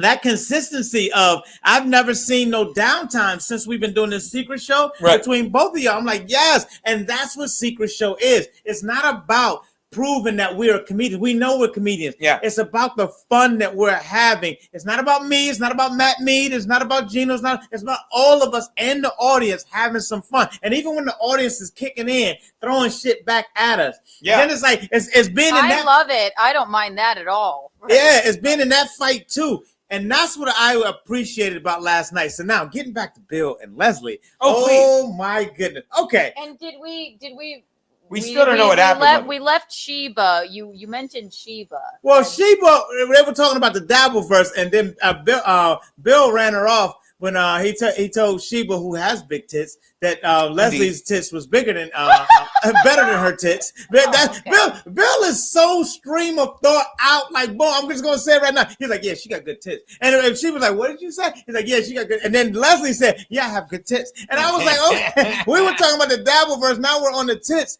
And when I tell you, Bill has always said, because Leslie told me, he said this one time, because Leslie cooked for me one time and I had to go pick it up from Bill's job.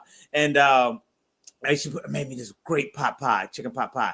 And Yum. so me and Bill were just sitting there laughing. He said, yeah, Larry was having a blonde moment. And and it was just so funny. So my blonde moment last night was, I had my earphones in. Sure. Like, I do sometimes. As he do, now, as is his want. So now I'm listening to my ethereal music and everything like that, ding, ding, ding, all like that. So Mark is starting the show and he's announcing the show. And I was like, Mark, how do you turn that music down? I said, turn the music down in the house, because Matt's up there going whatever. He said, what music? I said, you don't hear that music? And I was like, and he's trying to work with the level. He said, I don't hear it. He said, and I said, oh shit, my earphones. Oh my God, are you out of your mind? So that was my blind moment that's what you're doing. that Bill is always saying that I'll have. And I don't mind having blind moments or whatever, but that's just the funny part of Secret Show. Everybody clowns each other. Yes. Like, if you are afraid to be clowned by friends who are in the audience, or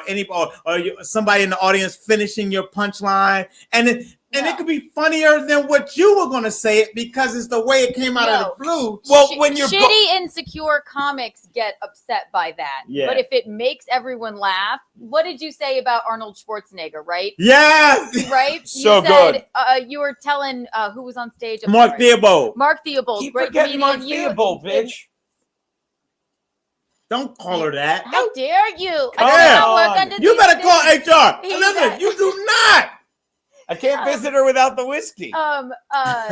Larry goes, talk about Arnold Schwarzenegger. He had a heart attack recently. And then he kind of was thinking, and it was silent. And I said, "Well, will he be back?" Motherfucker, And that was the mic drop of the night. Yeah. It was the dumbest, stupid, easiest line. But it made did he get mad that the No. crowd laughed at that? No, because then he's he a great picked up where he was comedian. gonna go. Because I know Mark's act, and Mark does this because he was like Mark because he comes there a lot, and Mark starts us off.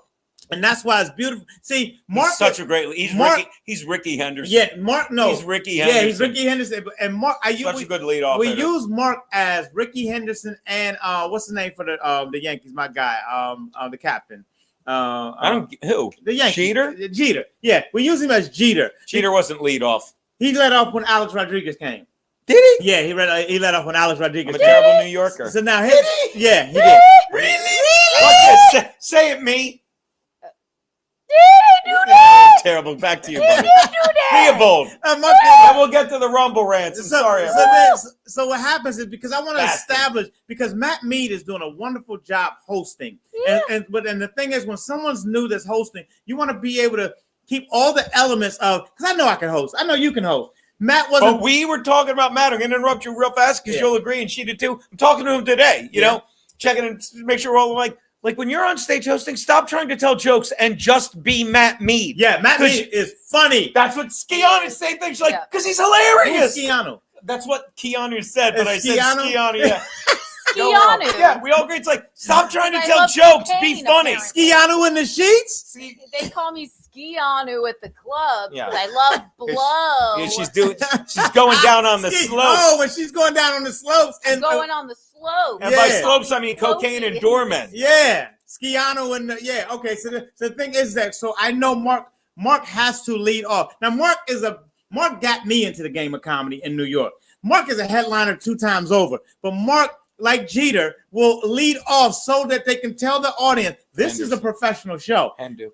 So when Matt does his thing, Matt, Matt, because he's learning, and that's what you want. Matt is so good in that position because everyone loves this handsome guy who just stands on stage and welcomes everybody coming to the show, whatever. So then he does that, and then he kicks it off with Mark. Now, one thing that he doesn't do, he doesn't bleed it a little bit so that, like how you and I do, and experienced hosts do, because now you have to tickle him a while. You have to tickle him for a while before you bring up the first comic. Right.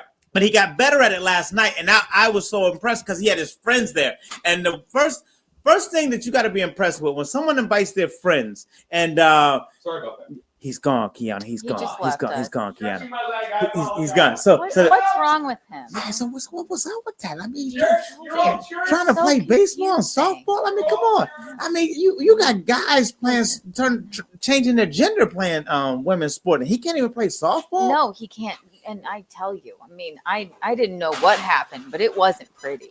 Oh my goodness! And then he tries to say, like, he was a glimpse of his old self. Did you see his old self out there yesterday? Oh my God! And then he tried to say he was the youngest man on the team, and then I showed a picture, and they were all 21-year-olds. It's like everybody was younger than him. Everyone was. So what is he talking about with the younger stuff? I don't know. Did you see his crutch over there? Me? I'm just kidding. But no, I came home today and he's like, "There's a crutch." I'm like, "Oh, he's bleeding this thing now." My goodness gracious! Like a probably sore hamstring. All of a sudden now he's at urgent care. Hey, Gino! Oh, hey! Oh my God! We were just all right. So we're done talking about Matt. Let's get to the Rumble rant. But the thing, while she's getting that, the thing in a nutshell about that show that I like is what we talked about. We're all fucking around. It's all about the room because we were all in the trenches during COVID, during that bullshit, which is why I had to bite my fucking tongue when when our boy Bronson's act like, oh my God, it's like, I just want to be like, what the fuck happened the past 4 years? Like, yeah, I went broke during COVID. I'm like, and yet you're still sucking these guys' dicks. And they do. They broke you. He literally talks about being bankrupt on stage. He's like, I declared bankruptcy. It's great because COVID fucked you, and you still want to poor Trump. Trump fucking brought the vaccine to the market and said, here it is. Take it if you want. Don't if you don't. He didn't mandate it. And he's like, but just open up. Too late. And he wants to suck Fauci's dick, and he needs to for money because fucking Fauci bankrupted him. What? Is Fauci a door guy? Yeah. Not bad. See, that's Keanu. That's a perfect dismount for that rant, baby. Loved it. Go get him, Keanu. What are the rants? Keanu. Christ all fucking mighty. Sorry, baby. All right, hang on. We have a few here, and Way to have it set up. what? Are you kidding me? I'm not kidding you. She was enjoying it with us. 20 minutes. Yeah, well, just have it. Here we I've go. been trying to read them. How All right, do I here we get go. a job as a doorman? Thank you, Creep Boot, for the $1 Rumble Rant. It's not up. Okay, 1 second. Did we put up the wrong one? Gino, it's because you're adding yours on. I didn't do that, did I? You might have hit it thinking it was yours. I don't add to the stage. When in doubt, blame your wife. There you go. Come on, baby. When in doubt, blame your wife. That's Oh, look, smart ass doing the fucking Michael Scott. Oh, or just I bring up something else. That's fine. I love smart ass. Yeah. I I declare bankruptcy. Again, sometimes they forget who's on the logo and they tell you like you're doing it wrong. There's no wrong way to do it. There's a right way to do it. Come on. I apologize. Also, that is one of the funniest things that ever happened in the office. Yeah. You're right. Yeah. Sorry, Gino. Are you okay? Do you want to read them or? No, Keanu, we love your do it, voice. baby. We love your voice. You have the Creep Boot, thank you for the $1 Rumble Rant. How do I get a job as a doorman? Just have blow, apparently. And Kennedy wants a blowjob. I love that guy. My lost interest, thank you for the $2. How do I get a job as a comedy club doorman? I was wondering why I saw it in the Again. free chat. My lost interest wrote jinx creep boot. That's fucking great. Yeah. Great minds. To quote Rich Voss, great minds think a lot. Yeah. Well done, gentlemen. Yeah. Very good. Yes, very good. And I read Fitzy's, by the way. He also thought it. Oh, he said, do you need one in Jersey? Curtis John, thank you for the $1 Rumble Rant. I would more believe Gino was blowing the doorman than Keanu. Not to get in, just for the cum. I would believe that. I would believe it too. I would believe I was shocked that somebody said her, not you. I've lived it. Believe Oh, and I have many a time. it. Thank you very much, me. Okay. There you go. Have more prepared, Keanu. You got to be kidding me. Jesus. My lost interest. Thank you for the $1 Rumble Rant. My friends bust my balls and tell me I'm a piece of shit. I need more friends like Larry. Yeah, Aw. baby. Yeah, But it's that's true. a fun thing. We bust each other's balls too. All comics do that. That means real friendship. Yeah.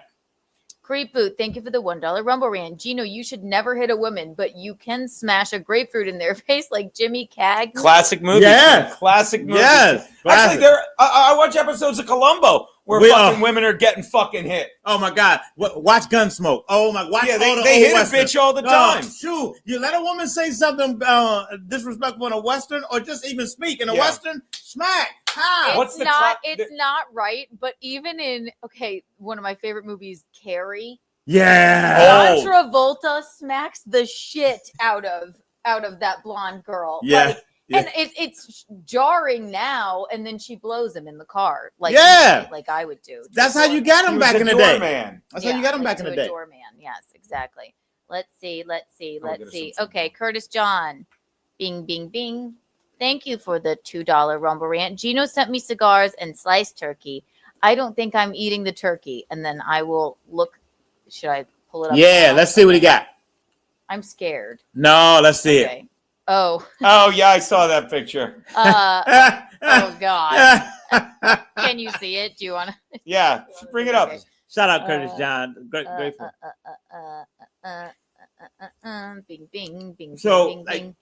This is very untoward. You sent him that.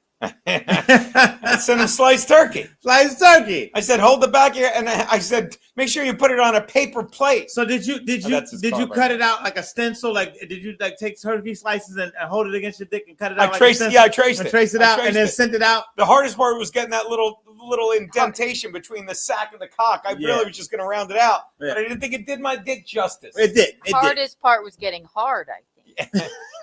All 4 inches of it. That's a 4-inch slice. Oh my God. Okay, so a couple more. Hang on. Go ahead. I love these Rumble Rants. Thank y'all for talking to us. Leslie and Bill, where you guys at? Thank you for the $2 Rumble Rant. Gino sent me cigars slice. Oh, you sent it twice. That happens. Well, there you go. Somebody else, everybody talk to us. Come on, talk to us, people. There you go. Okay. So thank you for sending that twice. Back to you, Eugene. So what? Now, what were we talking about? We were just Bronson. So the thing is, I liked about Bronson that y'all are two Y'all two of the same people in some respect, but y'all are two opposites of what y'all view about it. But last night was so beautiful because he was able to go and say, let me go up here before Gino, like you said, wiped his ass with the Constitution. And he rocked it, and then you rocked it. And the audience, Joanne Nozachinsky used to always say, let the market decide. Yeah. And what I liked about the audience last night, they loved you and they loved him. But here's why comedy fucking needs more people like me. Yeah. Because people like Bronston don't say anything other than, oh, Trump's wiping his ass with the Constitution. Yeah. He doesn't say how. No. He says he goes bankrupt because of COVID. He doesn't blame Fauci. Yeah. He doesn't have answers. When I do jokes about COVID, when I do jokes about it and point out how a real vaccine works and make a dick joke out of it, when I do jokes about how they made COVID racist and said, you know, and said you can't say it's from China even though it was, and then I make a joke about fucking it started when someone ate a bat, and my punchline, I don't even have to do it right because you have to see in the act. I'm like, nobody eats bats. I said, nobody eats bats. Black people don't even eat bats, and they love wings. Now, that's a brilliant joke that calls out the bullshit about COVID. What did tell me how Bronston fucking defended he didn't. And that's what goes on. Fucking an uneducated fucking snowflake like him. Fucking, yeah, but I made everyone laugh. Good. So what? Have a fucking point. And I sit here doing this act and prove my point. They're like, yeah, but we don't like the way you talk. Nigger, please. Too fucking bad. Please. Oh, but Bronson was so funny. I love him, and he's funny, but it galls me that people can't back up what they say. And fucking sheep are like, oh, well, we'll be. And God bless our crowd that's so fucking conservative. Because, like, oh, we like this guy even though he's a liberal because we don't fucking turn on. Funny is funny. And I'm not saying Bronson wasn't funny. We don't turn on you. He's very funny. He's doing a show with me and Keanu. Watch me plug May 16th in Scranton, Old Forge, actually. But fucking I gotta get on that show. I gotta get on that show. It's a bar show. So what? I gotta get on that show. I have to get on that show. But the budget's full. I don't care. I don't have to be paid for the show. Just let me make people laugh. Just meet us out there. How about this? Actually, what? I'm doing May 17th. I know we're supposed to do Laughing Stock, Eugene, but do you want to bring Larry? Because I'm gonna do. I want to do the one. I'm gonna do Mount Kisco with Chrissy. Because I told her I would, and I had forgotten. Oh, this is her way of like getting out of that show now. Be okay. Wow. I'll check. Wow. You'll check. Wow, Keanu. Just cancel the show right in the middle of a show. I'll tell it won't matter either way. I'm sure Chrissy will be fine. I just didn't realize. I want to do the Scranton show specifically because there's a lot of people out in Scranton. Gene, I didn't mean to upset you. You didn't upset me. You upset me. You didn't upset me, but like it's okay, whatever. Now here's the deal. I'll find out. Here's the deal. What does little Gino say about that? Yeah. Oh, my wife is an imbecile. And these are good problems to have. I just can't do the logistics of it now because I can't speak for Carucci, you know? Yeah. It's his birthday show. Carucci? Oh. His birthday? Yeah. Oh, my God. That's good. Okay, now here's the deal. I want to do a Scranton show. I'm just putting it out there. I don't know if it'll happen, but I'm just putting it out there. I want to do a Scranton show, and I just want to be there. I just want to be there and make those people laugh because there are people out there in that area that said, whenever you come into this area. So when y'all just said Scranton, I was like, boom. So now, and I may have some people very close to me that live out in that area. So now what I was going to say is that like maybe we can get him on the Lemke gig. What do you have to say? I want the Scranton show. He's a piece of shit. I want the Scranton show. Okay. I want the Scranton show. What, Keanu? So now, here's the deal. I'm sorry, Gino. Are you really legitimately mad at me? Like no, he's not mad at you at all. What is she going through right now? I don't get that. Listen. Because he goes like this. I go like, how about this? Is this okay? He is not mad. It's not my decision to make. He's not mad. It's not my decision to make. No, I think you're misreading that, Keanu. Yeah, it's Carucci's room. You know what I mean? It's not my decision to make, baby. This will be the first time. This will be the first time I'll ever say this in this relationship. Keanu, you were wrong. Maybe I was wrong. Maybe I was being overly sensitive. Yeah, that's fine. I can see you doing that. But now the other 2,755 times, Gino was wrong. Just this one time, you're wrong. Agreed. Here's how I'll choose. Will there be a doorman at Carucci? So now, here's what I was saying. So now, but that's what the watch this. Is she paying you more than you're making there? Yep. All right. Well, I don't think so. I don't know. Now here's the deal. Okay, there you go. This is why it was so good that you went after Bronson. Make sure she pays you more. What's that? Because Bronson was killing it right, but then I can see there was something boiling up in you, and not even boiling, but just I saw your antennas up, and then you went on stage and addressed it without having to address it. because you addressed it with your energy and you got it all out of you. And by the time you got off that stage, you made your points about the COVID. You made your point about chasing your little niece around the room. And then you tied it into Anastasia over there. Yeah. Remember the Russian chick? Yeah. And so that's what Can you imagine if people didn't know what we were talking about, like Gino's jokes, chasing your little niece around the room, and then you tied it into Anastasia, the little Russian chick. Yeah. Like, it makes no sense unless you like saw when it. I do a joke about raping your niece. What? And about not raping my niece. I do a joke about like say you're in about a woman in the crowd getting raped by her uncle, and then I'm like, nobody's raping their niece. And then like to keep them off balance, not me, because mine is such a fast, and it just keeps it off balance, and it never lets it be serious. And the only time I really break anymore during my act is like when people suddenly decide I'm going to take that seriously. Like, I was doing a joke one And time. no one would. It's so ridiculous. It's such just a ridiculous. misdirection. It's such a misdirection. You can't help Yeah. but go like, But now I want you to tell me what Bronson said in defense of the left. No, what I'm saying is he said nothing. But what I think is this. What Yeah, was so, but it's what important was to so be good. funny and oh my Because God, you know who before else I is like forget, that? keep talking, You I know got who else some is for like you. that? I got some for you. Okay, you know A what? fan sent it to you. A fan sent it to me. Oh my Some God. little thing that I love. Okay, well, if a fan sent it to me, it's not dumb. I'm not gonna call it dumb. Keanu, get back on. Keanu. I have no idea what he's going to get. Oh yeah. A bell, the The bell. same guy that made me the belt gave me, you, and Keanu each one of those. It's a spirit. I gotta look it up. Well, I got my name on it. Beyah on the tag. It wards off, and it wards off evil spirits and bad luck. Ring it. I love the sound of it. Ring it. Rumble rants, rumble rants, rumble rants. Wow, Thank you. Look at the detail in there. Hold on. Look Oh yeah, we each got one. Sure. Thank you, Larry. I know. Put it a little It's closer. I gorgeous. love it. You gotta get it to focus. You can't get it to focus that close. Ooh, it's gorgeous. I love mine. So I love cool. that. I'm definitely gonna. You gotta wear ring it like this. Why is it not? And they're so beautiful and cool. They are really. Oh my God. And they bring good Thank you. vibes. Listen. Our see- boy JJ sent it. I love it. JJ. Thank you so much. Thank you, JJ. This is. I'm going to always keep this with me, JJ. Let me tell you something. It's little things like this, and this is why I love my wife, because it's little things like this. His wife, by the way. She gives me things like this too, and it's like she could get. Listen, she could buy the world, and the thing is that it's the little thing, and something like this that is so. The real JJ. There you JX2 is the guy. That- oh, wait, there it is. delicate, and oh my God, the detail. That's the guy that sent it. God bless him. What does he JJ. say? That's our boy JJ. But what is he saying? Shit, I was just about to ask Larry if he got that yet. I totally forgot till just now, my man. JJ, the Thank real you. JX2. Thank you, my brother. And this is why I say humanity. God bless you, I Larry. love this. When I tell you, I can't overstate. You're gonna see me with this a Oh, lot. look, his icon is the belt he made, and I fucking love this guy. Oh my God, this is beautiful, and it's everything. That's a good looking belt. When people care about you enough to send something like this, it means a lot to me. 'Cause Yeah. that's what I'm about. And the belt, the thing right here. So thank you very much. I Thank want to you. wear. I want to wear like a fucking championship belt. I should. Hold on. And That's being what I from should do. South Philly, this looked like the Liberty Bell a little bit. Thank you. Thank you. Honestly, it's so Yeah. beautiful. Thank This you, is so the real beautiful. JX2. And how about Look, very cool. championship Yeah. belt. That's how you gotta Hold wear. up. Hold up, I got the Rumble rant, rumble rant, What do rumble you got, rant. babe? Doesn't work. God. Doesn't work.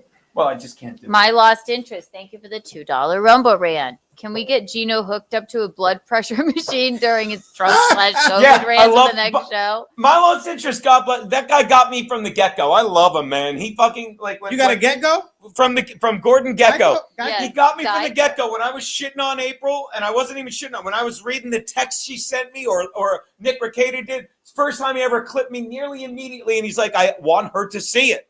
Like some of us tried to help April by Who is fucking this calling April her out on chick? her shit. No one you need to know, a stupid cunt that's fucking living as a concubine. Is that the one that Just her gonna get boyfriend worse died? for her, and I'm sorry that I'm loving That's it. not the one her boyfriend died, and then next thing you know, she started dating her best friend. Kate Willett. Okay, I didn't know. Is that who that is? I don't know. I love it. I don't know who You're that gonna clang all over the place. Yeah, but the thing is that this is beautiful. It's like when somebody gives you something like that, it's so personal. You want them to know I'll wear it close to my heart. I'll wear it close because I know that this is going to help me heal. You know what I'm saying? And probably get me robbed in in Harlem because they'll hear me coming. But Giving out a lot of wings, I don't even get that.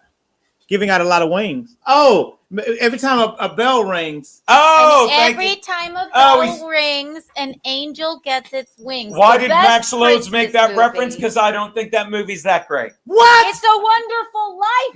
It's not. Let me rephrase. Oh my God! Not compared to White Christmas. You want the moon, Eugene? or any white holiday. Oh my God. Sisters. Hey Chris, I'll hit you back because I'm on air right now. Yo, Chris. Sisters. Not the lyrics. You want the All moon, right. Mary? Is that Mazzilli? No, this is another Chris. How many Chris's do you know? This is my my consigliere. Oh, okay. We'll talk.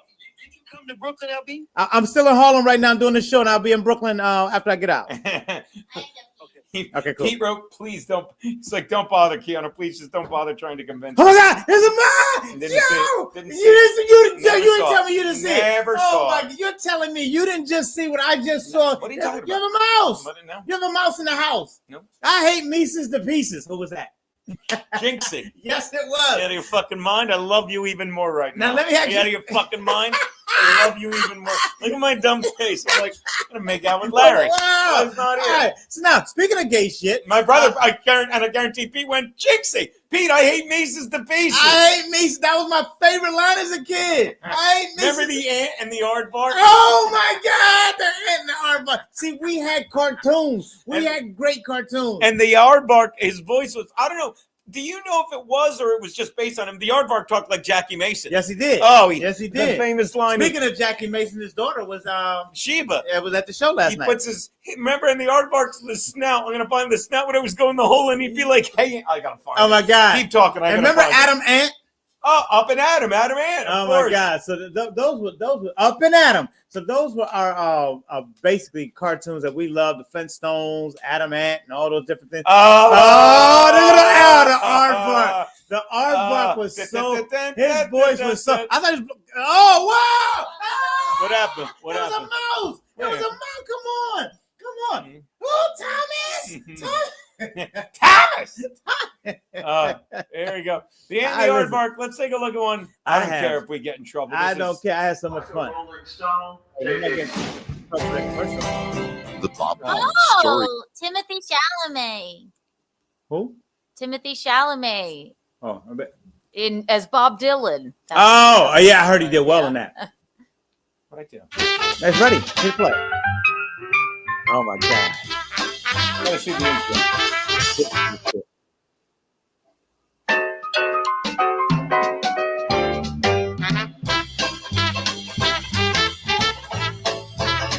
Let's see if it has the. He's gonna have a voice. He had a great voice. I guess no.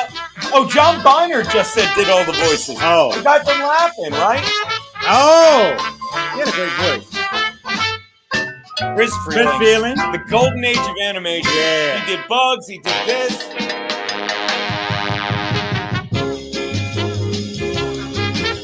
And really, it's so brilliant because it's like the Roadrunner and Coyote, but it's an ant and an aardvark. I love him over there.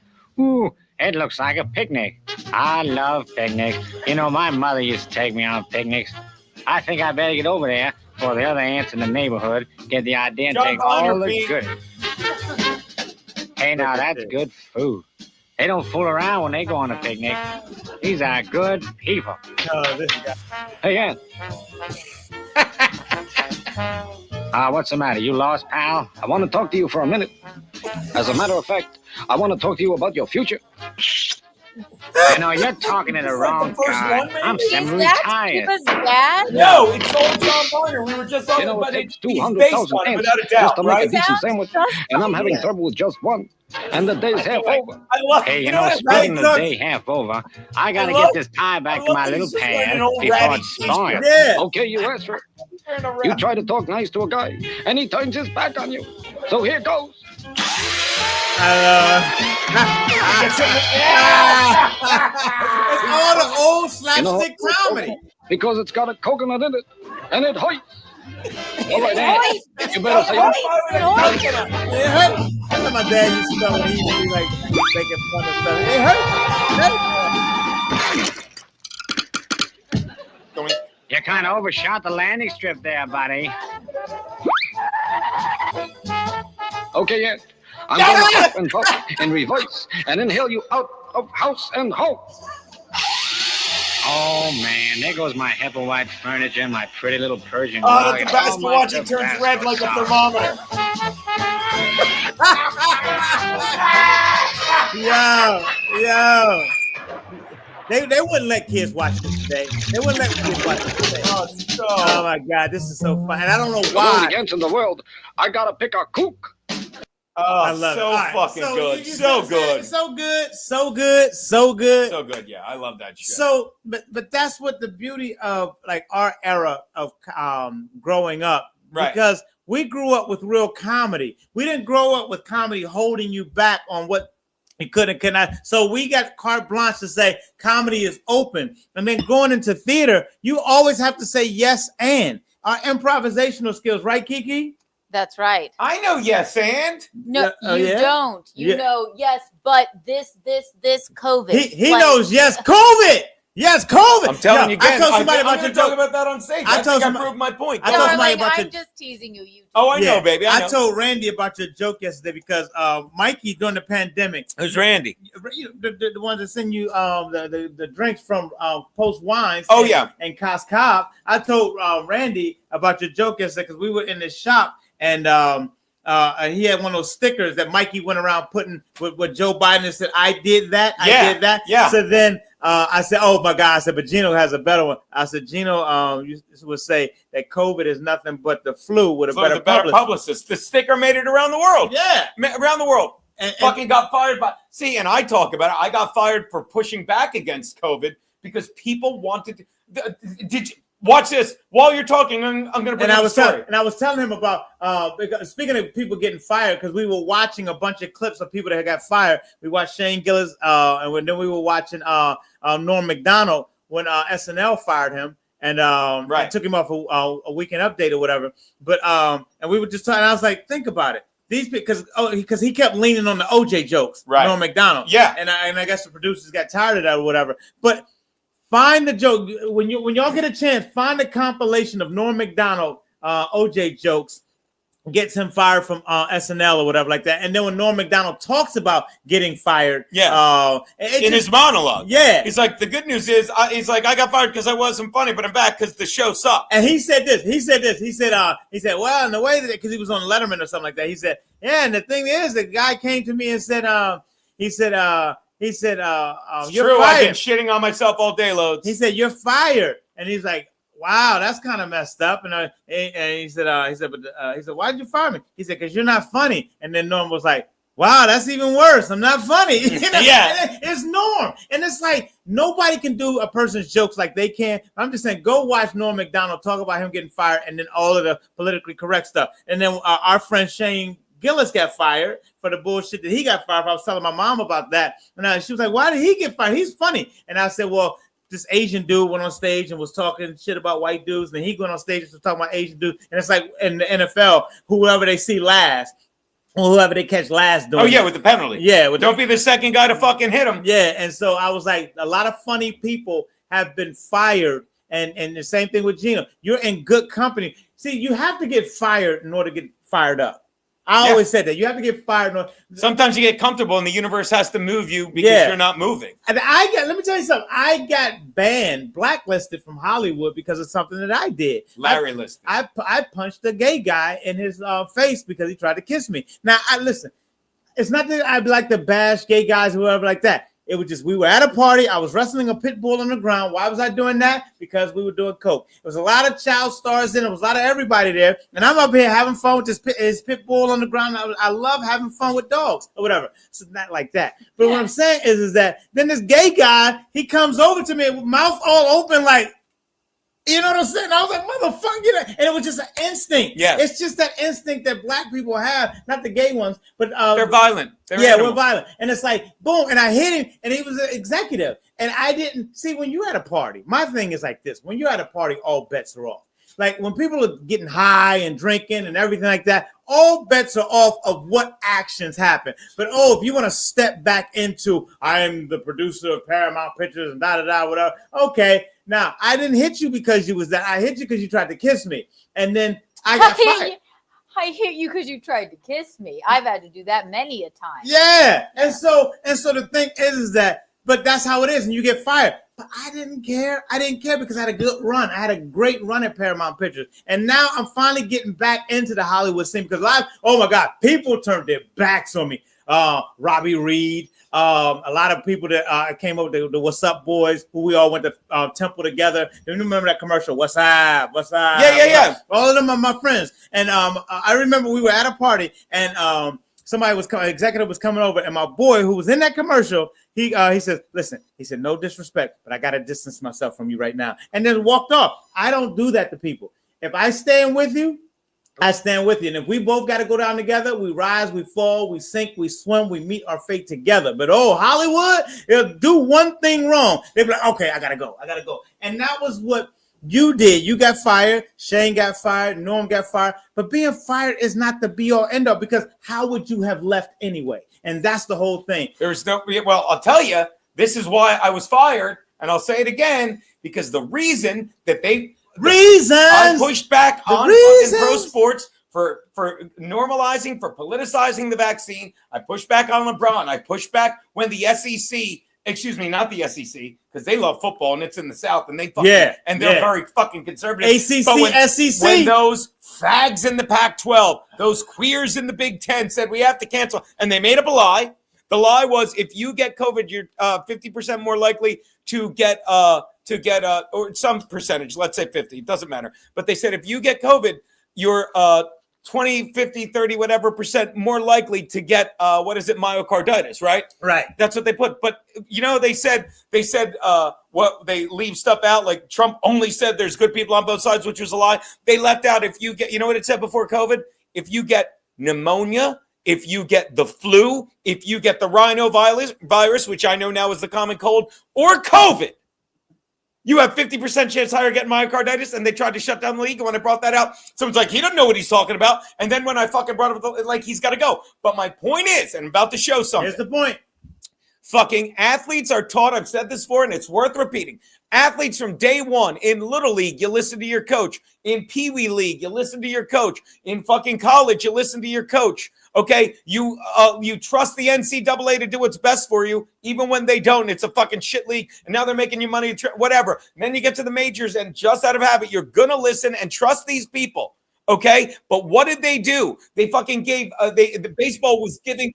Another thing I got shit for. Baseball was giving more benefits the higher the percentage of vaccinated players. I said, if you don't have a high enough percentage of vaccinated players, you will go to spring training camp with a yellow armband. They got pissed. My point is, once you get the players to give in, who looks up to players? Children. Yep. Once children see their favorite athletes doing it, you get fucking LeBron, and I don't want to call him an N-word because I'd be saying it in a hateful way. Nigga. That fucking puppet, that house nigga. Did you see LeBron's new commercial? Not now. We'll get to that. Because this is important. I don't give a fuck about. It circles back to what you were saying. Let me guess. Is it on Animal Planet? Fuck that. Keep going. Fuck no, because what do you call someone who has no fucking care for children?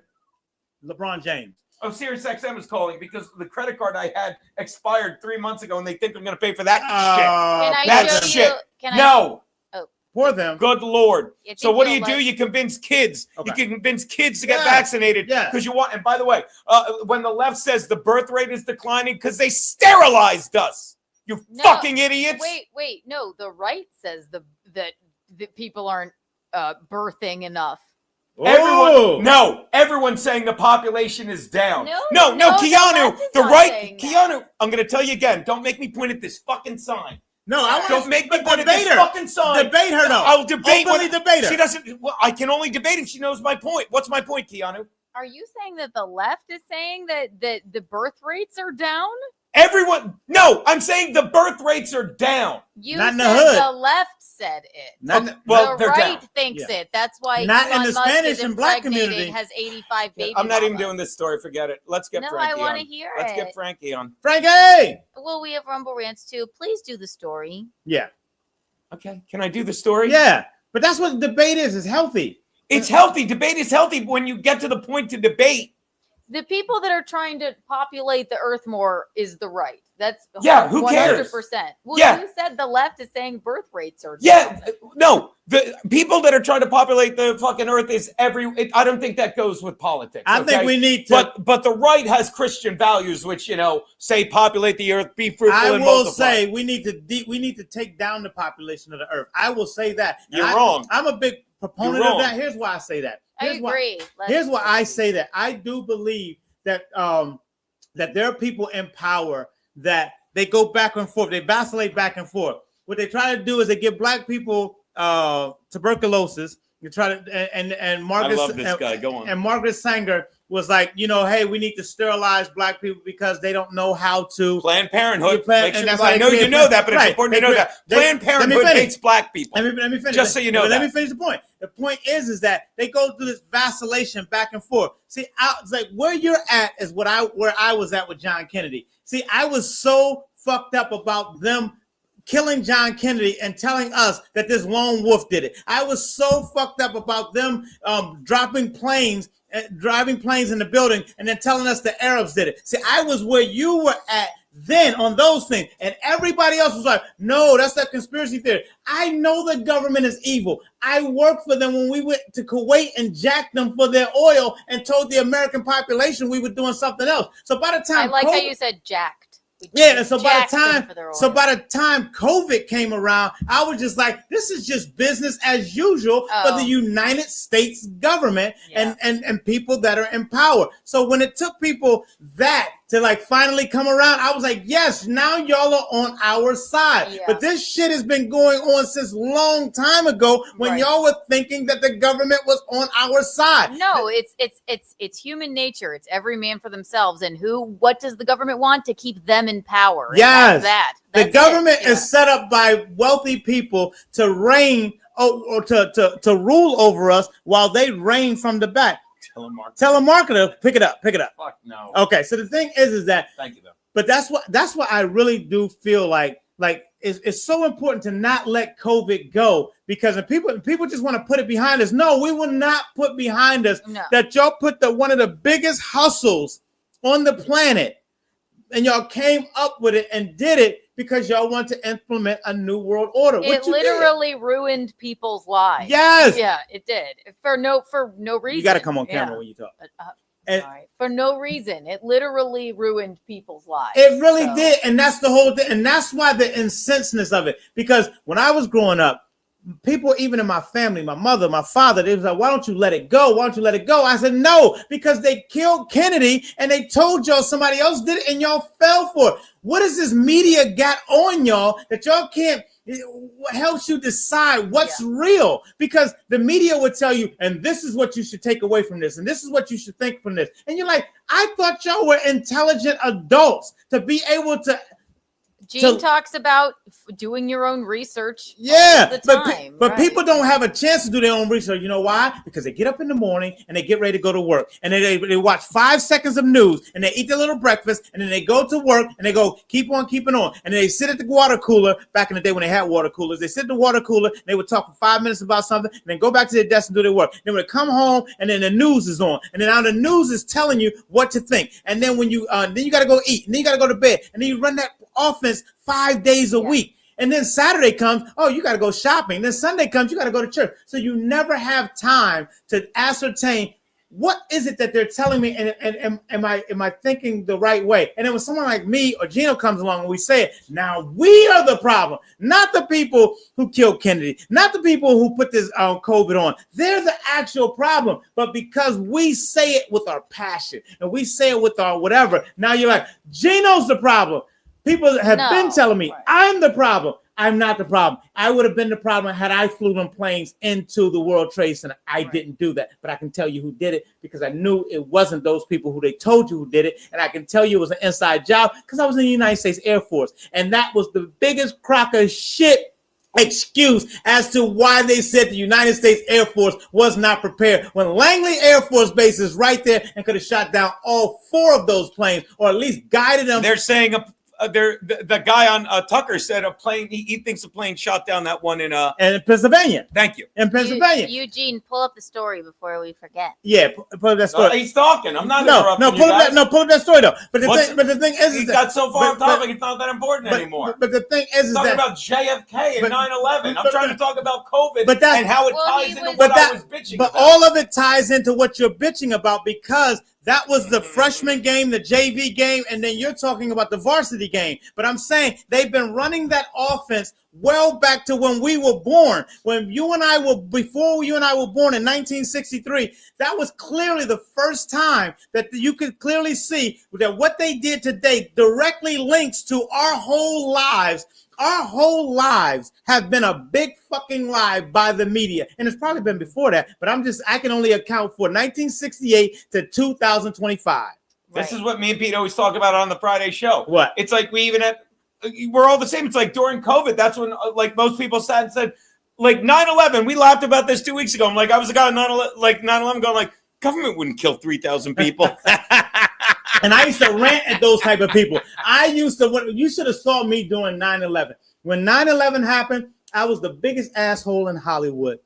People in Hollywood, because just like what Gino said, what happens is when you pluck a person out from nothing and you give them millions and millions of dollars, you know what you have? You have a bought and sold human being. They would do and say The Rock, anybody, all these people would do and say whatever they tell you to say. You know why? Because it's millions of dollars. That's why Arnold Schwarzenegger was a big piece of shit. I heard he just had a heart attack. Oh my God. He'll be back. Will he be back? Yes, he will. But Arnold Schwarzenegger was that what's the governor of fucking Newsom? All of these people are complicit with lying to the public. And they've been doing it forever. And then when Gino comes along and says, they're lying, I was right. You better believe it, because now he says it with his fervor, but that's how I can't even fault him for that, because that's how I was during 9/11. I told everybody who believed that the people in Afghanistan dropped those buildings, and I will say this today: if you still believe that those people over in the East dropped those planes and not the United States government, you still believe in Santa Claus. Well, Gene, you even have Mickey. I mean, I truly know nothing about that, but you and Max Loads' last show, you have Mickey being like, that makes sense. Yeah. Have you ever, if you look at Building 7, that makes no sense Building at all. 7 collapsing isn't fucking terrorism. It's poetry. It fucking goes down. Fucking look, my buddy sent me the fucking what's his name? It's fucking did whatchamacallit send it to me? Instagram. Did whatchamacallit was actually a nice candy bar. What do you call it? Whatchamacallit. Yeah. Remember that? Yeah. Who sent it to me? It was either Pete or Stace. Like, if you don't get that's the word, the elegance of how this building went down. Oh my God. Which, by the way, was never even touched by a plane. Run it again. Run it back. Oh, I didn't even share it yet. Sorry, buddy. But look at the way this fucking building went down. I'll say it again, Larry. It was elegant. Elegant. Watch how beautiful. For the first 100 feet, which means that there was absolutely no resistance to the descent whatsoever. So all of the columns really needed to be severed at the same time. The symmetry is the smoking gun. This has admitted. Are you kidding me?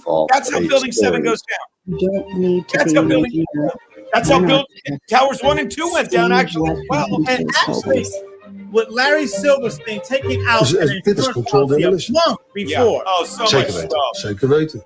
What I saw, it was a classic implosion. The Towers never forget. And then on the back, it says Building 7, please forget. And that's the beauty of it. Our government lies to us. And the minute we're able to wrap our minds around it, whether you're on the left or the right, you have to wrap your mind around the government could care less about you. And who am I talking about when I talk about the government? The people who sit behind the government, not the people. See, Luigi Buscemi watching on X. Keep talking. I'm sorry. I just had to give that. Yeah. People, Luigi. government, blah, blah, blah. So the thing is that when you look at my lost interest loves them. It said Building 7 went down to cover a what? Building 7 went down quicker than Keanu. Yeah. Well, Building 7 had a lot of cocaine in it. Must have been a lot. There was a doorman. They had a doorman in Building. He was killed. How dare you? That's why you don't do that room anymore. that was the thing. And see, I lost a lot of people in 9/11 because I was living in Park Slope at the time, and Park Slope, we had this firehouse in Park Slope that they lost the most firemen, and those were our friends because they went through the Battery Tunnel. And so the thing is that when you look at that and you lose friends over that bullshit, then you can't be quiet, you can't be silent, and especially I only can say this from a position of I'm a United States Airman. He's doing a whole bench. I understand what's it like to be in the Air Force. I wasn't in the Army. God bless them. I wasn't in the Navy. God bless them. I wasn't in the Marines, who was a division of the Navy. I was only in the Air Force. We only have one job, to patrol the air atop of the United States of America. There is no conception that you can see where we're off the job unless somebody pulls you off the job. Just like when you watch the Kennedy thing and they pull that person who was supposed to be guarding President Kennedy riding on his car, and he goes, what? And they said, no, come on back. And he's like, what? He's like, just go back and watch that film of Kennedy leaving the airport, the Dallas airport, and the security. I mean, who does Keanu blow? Everybody. No, the doorman. All of the doormen. So everybody. The guy who's supposed to be guarding him, they pull him off the car. That's a design play because we're going to kill this motherfucker. And they did kill this motherfucker. And Lyndon B. Johnson, the piece of shit that he was, Lyndon B. Johnson was complicit with it, and he knew it was going to happen. Everybody in that car, they knew because they hated John F. Kennedy. Now, I didn't like Bobby Kennedy because he went off to the mob or whatever, but that's the problem. They had an agenda to get John F. Kennedy out of there, and they did. And Lyndon B. Johnson took over, and he was complicit with everything that they wanted him to do. Now, that's the same thing that happened in 9/11. That's the same thing that happened in COVID. Fauci was just a puppet to very much more powerful people. But they ran that play on it. They ran I don't think he was a puppet. They ran the okie doke. I don't think it was an okie doke with Fauci. Fauci is not that powerful. There are people more powerful than Fauci. Without a doubt, but Fauci's fucking... He was complicit. He was complicit. But he was told what to do like they did in the 80s with AIDS. He was told what to do. And that's why he should die. I think he should be put in front of a firing squad and shot. I do. That's just... And listen, I know I'm a violent person. I try not to be. My girlfriend tries to say be. Wife. I got to get used to saying that. She says, be a reflection of God's light and love. But I can't do it with Fauci. I just cannot do it with Dr. Fauci. I would shoot him myself. I literally would shoot him myself from 100 yards. Just give me one bullet. I guarantee you I would kill Fauci. And the thing is that he deserves to die.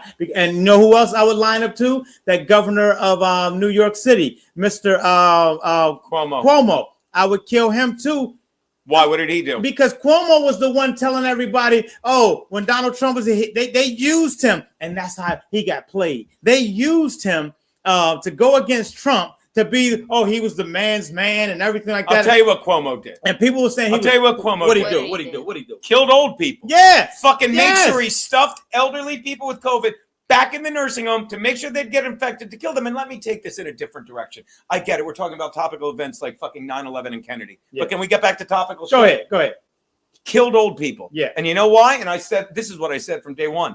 If you want to make the perfect fucking pandemic, number one, you kill the burdens to society. Old people can't work. Fat people can't work. People with comorbidities can't work. People with asthma can't work. People with Alzheimer's can't work. You kill them. But the most important aspect of it was, and do not kid yourself, and Peter even said it, like most of the old people died in like the 5 fucking most blue fucking states. Yeah. New York, fucking California, fucking that cunt Whitmer who's fucking apparently back in Trump's good graces. Fucking, these are the states that said, make sure you kill the old people. Why? Because there's a reason fucking our Native Americans, which by the way, shout out Trump. Fucking, you know what the fucking Monday in October is? It's Columbus Day, period. They were going to make the day after Sore Loser Day, where y'all get a fucking blanket of smallpox. But the point is, there's a reason the Indians had tribal elders, because they were around the longest and they knew the most. And do I not talk about this in my act now? Talking about Aunt Olga, about how much I learned from an older person. They don't want old people around, because old people would be sitting there the whole time going like, just have some chicken soup. They're like, no, we got to kill these fucking people. They did. And the thing is, you got to understand, you're collateral damage. There you go. 40% were in sick going. You are collateral damage. Thank you, Keanu. As an American citizen, you are collateral damage, whether you're on the left or you're on the right. They will kill you just to make a point. And that's what when you're used to killing people, you have no problem killing people, whether it's on the left or the right. They're going to kill you if you're that ignorant and don't understand that you are just collateral damage to them. Because the point that they're making, and y'all heard the term, the ends justify the means. And that's what happened in Pearl Harbor. That's what happened every time you see a mass killing or whatever, because they'll sacrifice people in the service just to go back into war. They'll sacrifice people in buildings just to go back to war. And they'll sacrifice you, old people and everything in COVID just to make a point. Just so we can come back. Money, to reduce the population. To reduce the population to make money. Now, I do believe, and listen, I'm on the right like everyone else. But the thing is, I will say this.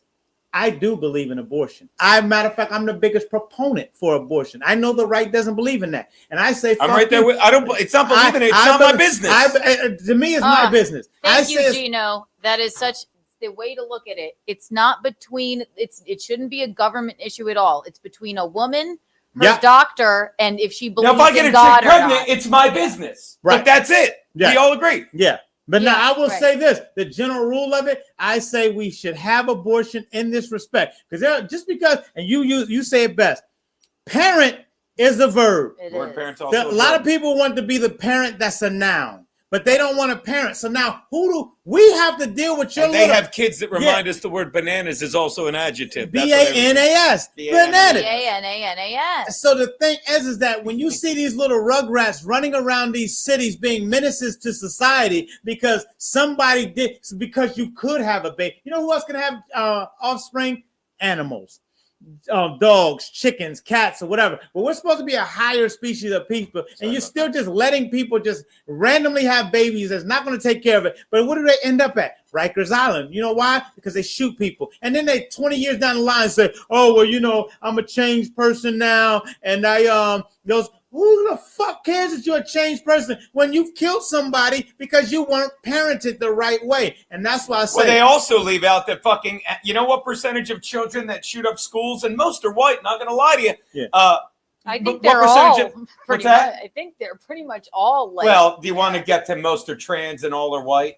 Anyway. Trans, really. Okay. Yeah, it's a fact. Do you want to what you want to know what percentage of them are on fucking antidepressants? All of them. My man. All of them. 100. Because that's what the government wants to do. They want to put. They're more worried about giving you drugs, and then let's take away their guns. Why? So they can't rebel. But guns are a right. It's just fucking parents that fucking don't raise their kids right. They want to kill people. When the fucking warning labels on antidepressants say may cause suicidal thoughts, may increase suicidal actions. Fucking that's what. Oh, but you can't say that on YouTube. You fucking cunts. Suicide, murder, suicide, rape. Suicide. They want to rape your daughters. Ooh. They want to sexually assault your brain. Like you try to do fucking your niece. murdering faggots on YouTube. Yeah, and YouTube is a piece of shit too. It's a piece of shit. Watch this. Push-ups. You misspelled white. That's pretty good. I'm pro-white. Yeah. So the thing is that when you look at what they're doing to these children, we grew up. We had so much trauma to deal with. I was watching my ID channel. We came up. We had the it's yours now. That's all you want. Yeah, what is wrong? We had the Lake Erie murders. You know who you used to watch? I gotta interrupt you because you'll love this. Lake Erie murder. I used to try to gigs ages ago when Bob was going through his second divorce. Bob, big fan. Bob Levy. Bob Levy. Okay. Second divorce of how many? I don't like 6? Oh, he was, and he's like, I can't kill her. I'm watching the ID channel. They're gonna catch you. They are. I'm like, what? Is that why you're watching it? Yeah. And he just goes, no. You just got married, Larry. You would never harm a fly. I mean, you kick a fucking guy to show, but go on, Larry. Yeah, and the thing is, is that is that why you're watching it? No. We had the Atlanta child murders. We had a murder and a rape and everything.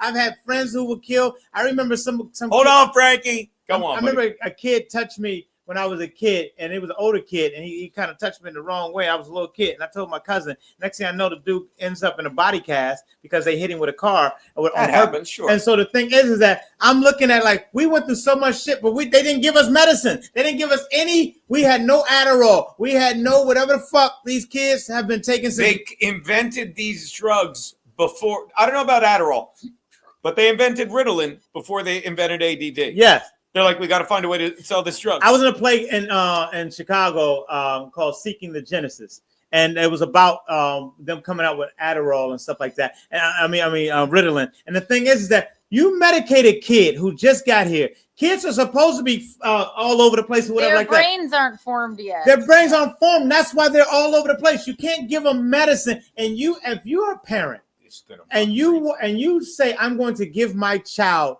medicine because he's all over the place and ADHD, that's exactly what Gino and I was growing up. We were ADHD. Yep. Do you know why? Yep. And Because still. we are still. Our brains wasn't developed yet, and that's the develop. Look at any other animal in the animal kingdom and watch their babies. Watch their little children, kittens, dogs, chickens, whatever. Watch them. The kids do the same thing. That's what happens in youth. They're excited. They don't know the world. The world is a big, scary place. I'm like, what's going on? Next thing you know, they're like, I bet you if you put some medicine on them and put them in a comatose state or whatever like that. And then there's the internet and everything that got them depressed and making them feel like their friends don't like them, whatever. Yeah, they're gonna take a gun and they're gonna go into their school and shoot it up. Or if they think they're depressed, you put people on kids on antidepressants. And I think medication in some instances is good, but I don't know if you're a kid. Obviously, something isn't going right if you're giving a kid medicine and then it shoots up a school. Let them smoke weed. What do you mean? Yeah, but something's not going right because that's the side effect of the drugs. But the pharmaceutical industry wants their fucking money. Everybody's a lunatic as a teenager or a young adult. It's your hormones. It's your whatever. So, like, I wouldn't put drugs on top of that. But listen, I'll never be a parent, so I don't know. Right, go ahead. Like you were saying something. My medicine, the side effects of my medicine may cause heart attack, may cause suicidal thoughts, I get the hot flashes and everything like that. So these are the same side effects in my medicine. They you never say axe. I know. I was feeling black today. So I just rewinded 5 clicks and watch me look at Larry. Did he just say it? He said it accidentally. I swear to God. Did you hear that? Did you hear him? I did. You don't have to axe me twice. It is a little black me. I love it. You have to say axe, little black me. Go on. So the side effects. We got to get Frankie on too. Go on. They ask me every time. I was there at Memorial Sloan today. One more minute, Frankie. I'm sorry, but I love you. Go on. They ask me every time, do you think about committing suicide? And I'm like, no, why do y'all keep asking me that? Right. But that's the one, because they said because the medicine will make you think of suicidal thoughts. Then why are you giving me this medicine? Watch this. No, why do you keep asking me? Like, wait, do you think about killing yourself? Why do you keep asking me that? Kill yourself. You go, creep booth.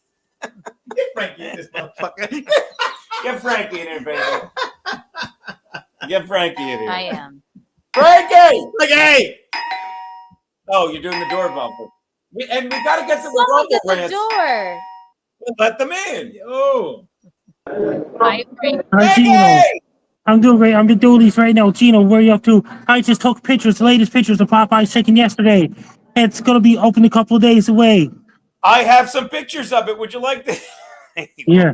I had a kid walked right into it. Hey, Frankie, you sent me pictures of it. And watch this. I want to see. Should I say this? Frankie, you sent me pictures of it and one video, right? It's pictures of Popeye's chicken. There with we'll you. We'll get to the video in a second. All right, hold on, Frankie. Here's so. Just want to make sure these are the pictures you sent. I can do this. Don't help. Here it is. All right, Frankie, look at this. Is this it? Wow. Yes, that's it. Wow. Look at this. They're training their staff there now. Oh, by the way, Frankie sent me this the other night. Frankie, look at that. You sent me that the other night, right? Frankie? He said back to me. Hey, did you hear about this? And what about Popeye's pictures? I sent you yesterday. Yeah, I can get it. But Frankie. He said, "Get back to what I want." I don't give a fuck about the memories. Go back Frankie, to Popeyes. But you sent this picture, right, Frankie? He doesn't give a fuck. He said, "Reminisce on your own Frankie, time." look, here's the goddamn. That was last night. I took those pictures. They're training their staff now. He didn't say shit about that other picture. Yeah, The minute we get back to Popeyes. All right, that's it. Frank, there's a video of you at Pop. What? What is it? Frankie, you're breaking up. He's in. Yes, that's Popeye's chicken. And you sent a video. Frankie, you want to see the video you sent us? Yes. Larry's gonna love this. Ready?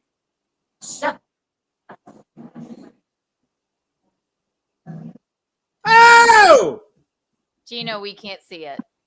Oh, no wonder I could. Oh, good. Good. I was wondering why there was no sound. Hold on. Okay. Share this tab. Wait. Okay. Is that it? Okay, Frankie, is this the video? Yes, that's the video. Okay. There you go. Frankie sent it. This is him at the grand opening. He didn't want to. I hate to. Frankie did the grand opening. He was the first customer. Ready? Here we go. Okay. Nigga, I'm 100% nigga. Nigga. Not true, not true, not true. Nigga. Not true. No, I would say it's a catchy tune. It is a catchy tune. Wow, Frankie. That's good stuff. Frankie. It's not true. It's edited. I repeat, it's edited. That software costs $500 Canadian. It's really advanced editing software. You did say when Gino asked you, It's really edited. he said, "Was that a video you sent?" And you said, "Yeah." I didn't send that video. Somebody else did. Sip of his soda. No, take a sip of your soda, Frankie. Take a sip of your soda. You can't. Of course. Yeah. They don't need me. They got Frankie and Larry. But you're right, Oh, baby. God. Thank you. I know, baby. Hey, Frankie, what are you drinking? Pepsi. Guess what? Where's Nelson Peabody? You have to try to call him. Nelson Peabody. Nelson Peabody can't call in today. You know how I know? Because he was so proud of that video. He's like, I can't call in. You got to show that video. I'm like, oh, please. Yo, when I tell you, Frankie, that though the tune was catchy, I mean, I'm just saying, you told Gino it was the video, and then, but to go back to Africa, I'm from Italy. Yeah. Rumble Rants, baby. Not true. They're backing up. All right, let's do the Rumble Rants, Frankie. Not true. Hours. Okay. By the way, Not true. we never got to the story I wanted to show. Okay. Well, do you want to just show it? I want to see it. Yeah. Or do you want to do the Rumble? I was talking about how Frankie, watch this. Remember, we were talking about then did the Rumble Rants, talking about how the athletes, they use it to convince the children. They want the children to get vaccinated. Then I said, the left is saying birth rates are down. And I guess what I meant was The View was like, oh, birth rates are down. And the right wants The View. The View, which is shit. But then, this is what I meant, baby. And you're right to clarify. You can imagine even the people on The View who you always say, these stupid cunts. I love watching with Keanu. Who likes The View? No one. No, Ralph Sutton does because his aunt is on there. Oh, really? Yeah. Joey Beyah is his aunt. Ugh, at any rate, they're like, we'll be right. What I do? At any rate, they're like, well, the left, they're like, the right is complaining birth rates are down, and they're giving incentive for women to have kids. No one cares. Birth rates are down. We all know it, and you're too stupid to realize they sterilized us. But here's the point. And What's the point? That's why they have trans surgery. Once you fucking you destroy the reproductive organs. I don't care if you go nuts. You can't have kids. Let's keep the birth rate down. The Moderna risks U.S. suspension over cash and toys offered for kids. What they basically did. Ready for this? A British watchdog has criticized the biotech firm over recruitment practices involving children. The U.S. big pharma company could be suspended or expelled from UK trade after breaches of industry rules, including offering children cash and teddy bears to take part in the COVID vaccine trial. See, this is topical, okay? Yes. And you can talk about fucking 9/11 and what they did to the military and shit, and I don't give a fuck because this is what we had a chance to fucking prevent. This is when they fucking fired people. This is why banks are. I can't wait. Like I listen to Bronson, I'm just gonna do that. I don't want to say what I'm gonna do, how much I'm gonna run and put on credit cards before I tell them to go fuck themselves. Okay. But these people are all fucking criminals and they have no soul. No. They're like, hey, you want a teddy bear? Take the shot. Am I right, Frankie? Yeah, that means they're in a vaccine. They do their own thing. Hey, Frankie, is Gino A wrong or B? Thank you, Larry. Nailed it. All right. Now you can do the rumble rants, but that's what galls me. Like, that's another Gino was right. Anything else, Peabody can call him. What's that? Anything else, Peabody can call him. He can't talk today. He sent me a text, Frankie. He said he can't talk. I can tell you exactly why. All right, what are the rumble rants, baby? I'm sorry. That had to And be. guess what? Daisy Rampage is pre-recording me at midnight my time tonight. Okay. What time is it there now? That means it's 12 o'clock a.m. in my area. There'll be 10 o'clock in Central Time. It's 8 o'clock in your area right now? It's 6:33 in my area. Why is it so dark where you're at? He's at a bar. It gets I'm dark. at Dooley. Does it? Like, He's at have you ever Dooley's. seen we're sitting? It's like right on the tip. We drove there. It's the tip of fucking Eugene. tip of fucking Alaska, Canada. What, baby? He's at Dooley's. So Oh, he's is at a he? bar. Are you inside? Yeah, he's inside. Frankie, show us again. Oh, he's inside at Dooley's. Okay. I was like, what? A lot of black I really people. thought it was that dark. I really did too. Because he had his coat on.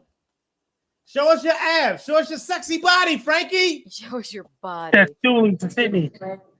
Yeah, exactly. I love it. I love it. Now, Rumble what's the weather rant there time, today? Rumble rant time. Rumble rant Okay. time. Drizzling, Sydney, Nova Scotia right now.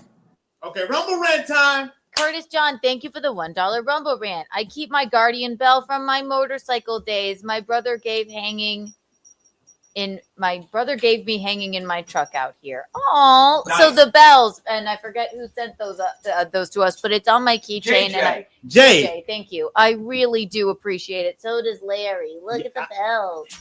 Every time a bell rings, a Larry gets its wings. Actually, I shouldn't say that. I know. Come on. Kiki's trying to kill me. sorry. Jesus Christ. Oh my God, I am so sorry. You know what? Kiki has been on this death thing Crazy because bitch. last night she said she was going to outlive you. And she said the knee on the neck. Fucking, she's insane. Oh my God. Larry, I am so sorry. Ah. You're just such an angel on earth. Okay, I'll take that. Nice save. That was a nice That was save. a nice save. Kiki in the save, boy. Holy shit, how did I just say that? No, listen, we love the bells, all right? Oh, Rock God. the bells.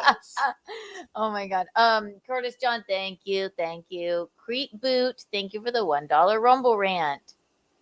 A Miracle on 34th Street is the best Christmas movie. That is a great one. That is. I haven't good watched one. that in ages, but no argument there. That's a great Well, one. I'd argue it's the best, but it's a classic. It Like, I'm is. telling you, Scrooged is one of the best Christmas movies ever with Really? Bill Murray. Oh, I would argue. Okay. I hadn't watched A Miracle on 34th Street in years, but when I did, it did bring a tear to my It eye. is a great Yeah, one. But nothing it's is- another nothing- escape. It's an escape. It's Yeah. like Snow White. I yell at that bitch like, well, this is about women empowerment. It's an escape for children, you arrogant That was my bitch. first Disney movie. It was at Snow Disney. White. That was my first Snow Snow White. White, one. yeah. And Best Christmas movie is unequivocally It's a Wonderful Life. That's a But- Wonderful Life is my number one. But Number Miracle on 34th. Miracle on Street. 34th, White and yours Christmas- too. White And yours Christmas- too. White Christmas White has Christmas is everything. White Christmas. White Christmas is laugh out loud funny. Yeah. It's a feel gooder. It's a selfless act. I mean, it's got the Three's Company misunderstanding comedy, which still annoys me. Yeah. But it's great. But it's the archetype of what you call it, the three, him going into the past, goes to Christmas past, goes to Christmas That's future. Scrooge. It's a Wonderful Life. It's a Wonderful Life. Sort And of. that's okay. what I really appreciated about that one, because that was the first time I saw that convention. She's at the library. Sorry, she She's was. about to shut down the library. She's an old maid. And I Tell me like where she when is, Jimmy, Clarence. because I just love Jimmy Stewart, but I like when they were doing a run on the bank, right? Yeah. And he said, well, and then people want their money back. He said, but Fred, how much can you use for today? I mean, it's like, you don't have to take all your money. How much can you use today? And he said, give me all of it. He said, okay. Yes, it's true. Here you go. Wait, EK Legend, thank you for the $1 Rumble rant. What's all your thoughts on the Virginia Guffrey suicide? Virginia Giuffre, she's Guffrey, the one who was. I know it's it off was topic, but something seems fishy, especially given that she was hit by a truck recently. We have to do a deep dive on that maybe tomorrow. Like Is she that was. the lady that was the Epstein? Yep, that was photographed with Prince William, is it? Whichever the guy. And, he's like, I don't even know Epstein. And a picture pops up with him with his arm around Virginia Giuffre with fucking. And she was 17? Younger, I think, Yeah. with Ghislaine Maxwell in the background. Well, she got according to Max Loads, she got hit by a truck and she called 911. They're like, you have to get yourself to the hospital. She did. Well, that just won't do. Yeah. So then she apparently killed. Watch this. She apparently killed herself. Fuck you, YouTube. The bitch committed suicide. Suck my dick, YouTube faggots. But they won't let us curse on it. They don't want you. Well, they don't want you saying suicide. Yeah. They want to. You understand? That's why you see headlines where they literally say "ard." He was ard. He was Cade. Asterisk. They want to fucking. And that's another thing about YouTube. Like I don't miss. Oh yeah, we didn't. This is okay, but it's copyright. This is a strike, and this is fine. They okay what you do. They're normalizing controlling your speech and rewarding you when you say the right thing. Fuck you, YouTube. LeBron. Here you go. Keep fucking passing around your soup. Go on. My lost interest. Thank you for the $1 Rumble Yay. rant. You F one sheep and you're a sheep effer for life. Thanks for not saying fuck you, cocksucker. Thank you. And then here, this is my dad. This your dad, Rocco? His name is Tom, but he has my brother's name for some reason.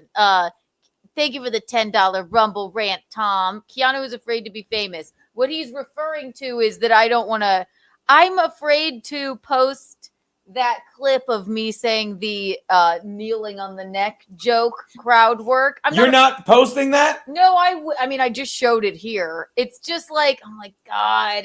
I'm like that Am I too. going to get backlash from that? I'm like that too. I do a lot of Jewish stuff and I'm doing it Jewish with them. But the minute that somebody would cut it and they don't see what a whole thing I'm saying, somebody could take that into a 5 or 7 second clip and turn it as if I'm being anti-Semitic and not look at the whole thing. But I promised my dad I'm definitely gonna post it. Okay. Because it is so funny and it's like a departure from, but it's just crowd work. People ask me all the fucking things. You don't have any stand-up clips or you're not a real comedian. I'm like, well, I want to save the jokes, but that was just a crowd work thing. You know, I mean, is it offensive? It's coming, Dad. Yes, but whatever. Don't worry, it's coming, Dad. It's coming. Let's see. Do we have any more? Bing, bing, bing. Do you have bing, anybody bing. telling Frankie to say hello to somebody? I think we sure do. Creep Boot, thank you for the $1 Rumble rant.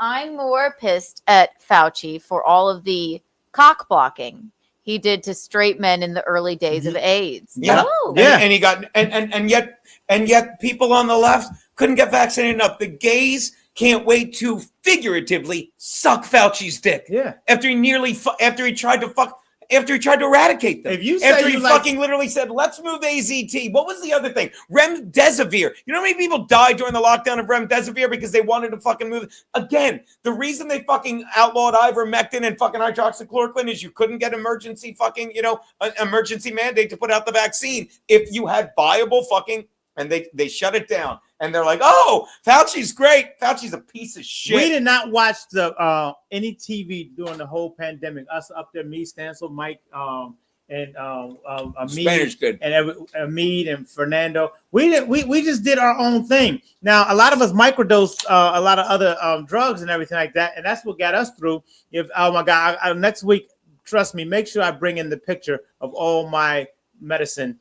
Oh, I will. Because I took a picture, I lined it up. And I took a picture of it. I said, one day I'm going to show this to all the people how much I did during the pandemic because we kept the bottles and the vials and everything like that. I said, what were you, a doorman during the pandemic? Oh, my God. Nice. A lot of people went down on me. And so the thing is that we had so much fun during the pandemic by not watching TV. We was out on Matt's boat. We were out in the middle of Long Island. Y'all hear me say it on stage. We were out in the middle of Long Island Sound. We took Chrissy Mayer and everybody out, Frank and all them. We always out there. And every day, Matt just fired up the boat and we just went out there. And we could care less what was going on land. Right.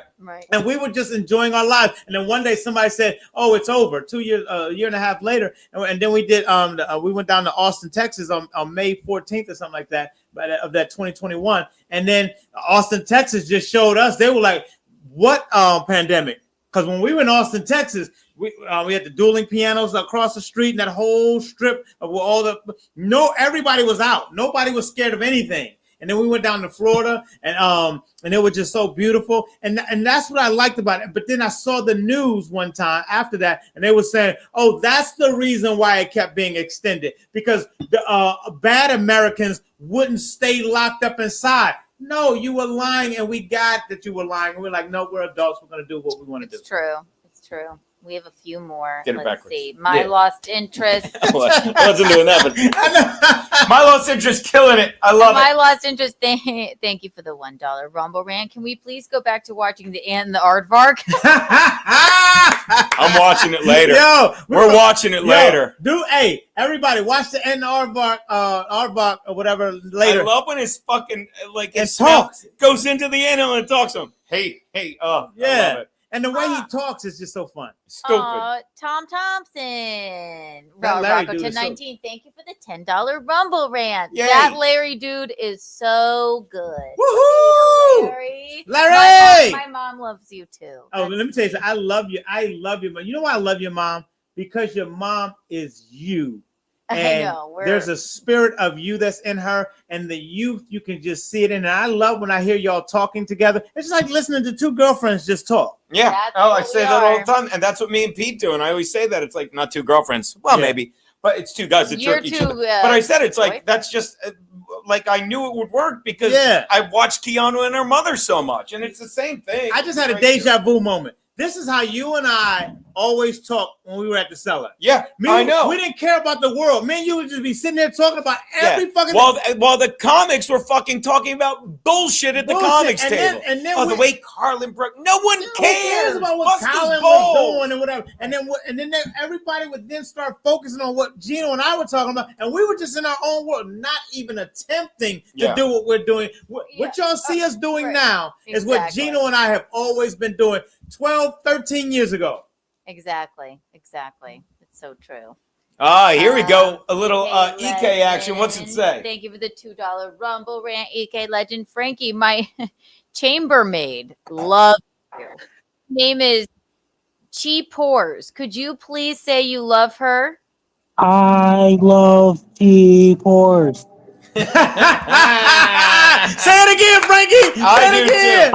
I love T-Pores. Yes, Frankie, I love cheap whores too. Well, he's a true Canadian. Yeah, who doesn't love cheap whores? I didn't get it until just now, and how dare you? You know, it's so fun. It's so funny, Frankie. That when I came up to Toronto to do a show, and I did a show in Kingston, a guy tried to rob me. And talk about fucking turning tables. Yeah, and poor him. But did he axe you for your money? He axed me actually, and then I went to the gas station to get gas after that attempted robbery that went so horribly wrong for him. The gas was so high there. Right. I was like, and everything you bought in the stores was extremely high. And I said, oh, this is why they got free Medicare. This is why they got free. Oh, probably. Because they tax the hell out of everything. I mean, you buy something, they'll tell you the price. The next thing you know, the tax just throws it way up there. But I liked Canada. Yeah. I liked Canada. Let's see.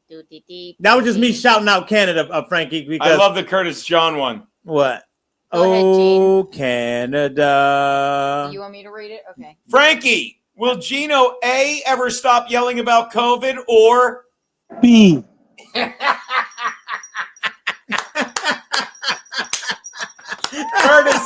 Curtis John, Curtis John.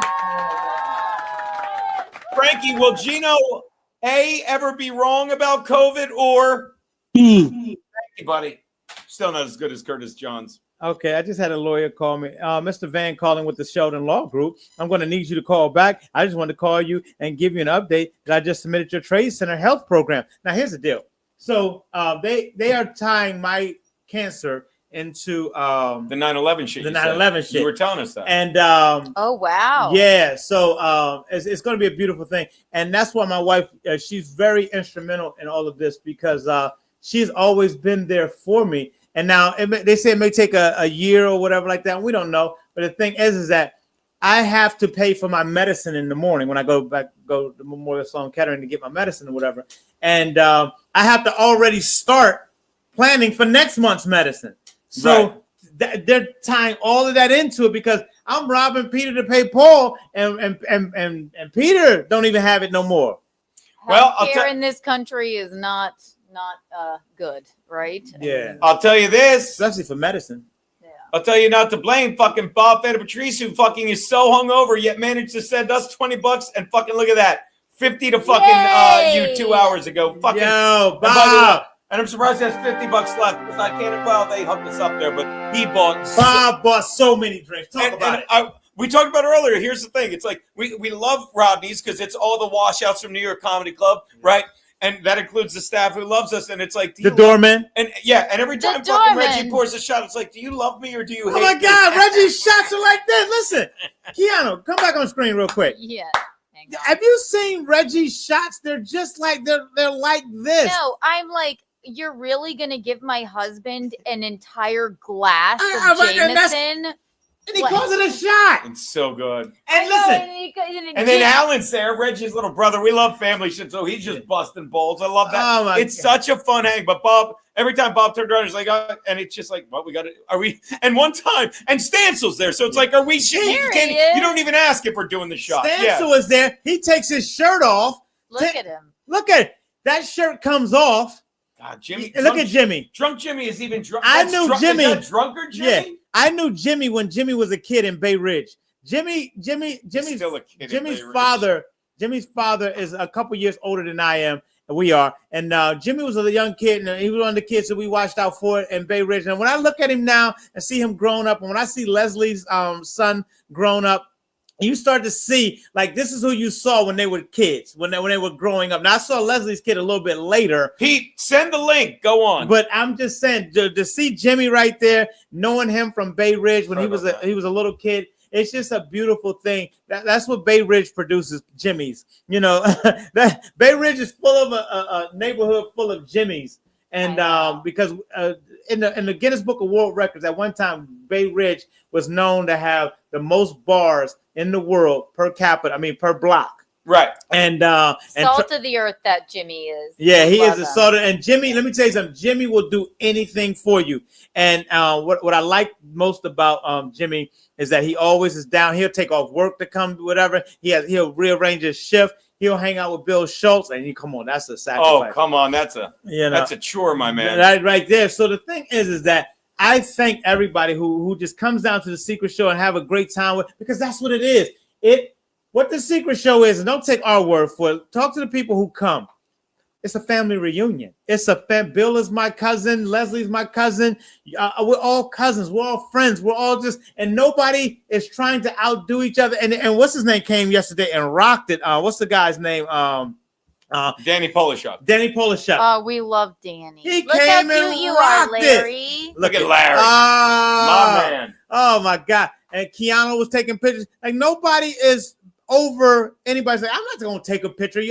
Before I went upstairs, I said, Keanu, could you get a picture of me? She got about 7 all pictures very of me. That's a good looking stage too. It's so much more better. It's so much. It's like, I still say Dangerfield's because of the iconic name and brand and everything, but it's Rodney's. And right, yeah. But the Rodney's is such a prettier club than Dangerfield's. Oh my God. But I mean, Dangerfield's had to be. It was that dank old comedy scene. It was the 70s. Yeah. See, that came out of the 70s. And Rodney, him being my mentor when I was in Los Angeles, I knew he came from that old school. And for people like that, and that's why I love the game of comedy, because I came up in it the correct way. You didn't sit on stage with a stool. I told this young comic yesterday, he was talking about, I was sitting on stage with a stool. I said, yo, you're too young to sit on stage with a stool. Right. And I said, when I was on stage, one time I was on stage at the Comedy Store, and I dared as a young comic to sit on stage with a stool. And Roseanne Barr just came up there and pulled the chair from up under me while I was on stage. That's how you learned lessons when you were in comedy. Now it's almost like, maybe you're tired. Sit down. You're 18 years old, sitting on a stool, 19 years old. Now, if you're a fat dude, I can understand why you're sitting on stage with a stool. But still, Aaron sits on a stool so people can see him. Okay, well, probably so. I like that. And the thing people do is that if you're established like Aaron Berg is, you can do whatever the fuck you want to. I'm not going to tell Aaron what not to do. We all know Aaron Berg is great. We all know Dante Nero is great. I'm not even going to attempt to tell them what to do when they get on stage. But I will tell these young comics who are 19, 20, and 21 sitting on a stool as if you got to earn it. You're not Bill Cosby. As if you own the place. Yeah. I won't lie to you. Foot up on the chair. Foot up on the chair. If it's a vibe, I have sat on a stool before, more to be like sort of like a lounge singer. Oh, I was gonna say, was there a doorman there? Very rarely I'll sit on a stool, but I get what you're saying. It's Yeah. like, what the fuck do you think you're doing? Like that's always your move? Because you don't have the material Yeah. to sit. You like, to be listen, that relaxed. To be like, that relaxed, you fucking- still have to work on shit. Your material is not there yet, and what you're doing is you're trying to act like you are confident and laid back, but your material doesn't support it. If you aren't confident and laid back, and you're that young, then people are gonna tell, and they're gonna be like, "Why the fuck are you sitting down?" Right. You know? Yeah. And I just think that like it was just so beautiful that people can come by the Secret Show, and then afterward, I was so glad. I will say this last thing about the Secret Show. Shout out to Matt Mead for keeping it together and telling me don't book people and everything like that. Because I'll tell everybody to come down. I will tell. I'll be like, yo, next thing you know, 20 comics come down. Be like, Larry told me I can come down. That's a great movie, smart ass. Go on, Mel Gibson. Yeah, and then Matt would be like, come on, man, you're hurting us, man, you're hurting us. And I go, okay, because I understand. We have a heart. Boom. And He's a $100 guy. Gino and I will let the world in because we care that much. Now, running something, you must say no. And I was glad we didn't go next door to the bar next door and we stayed at Rodney's.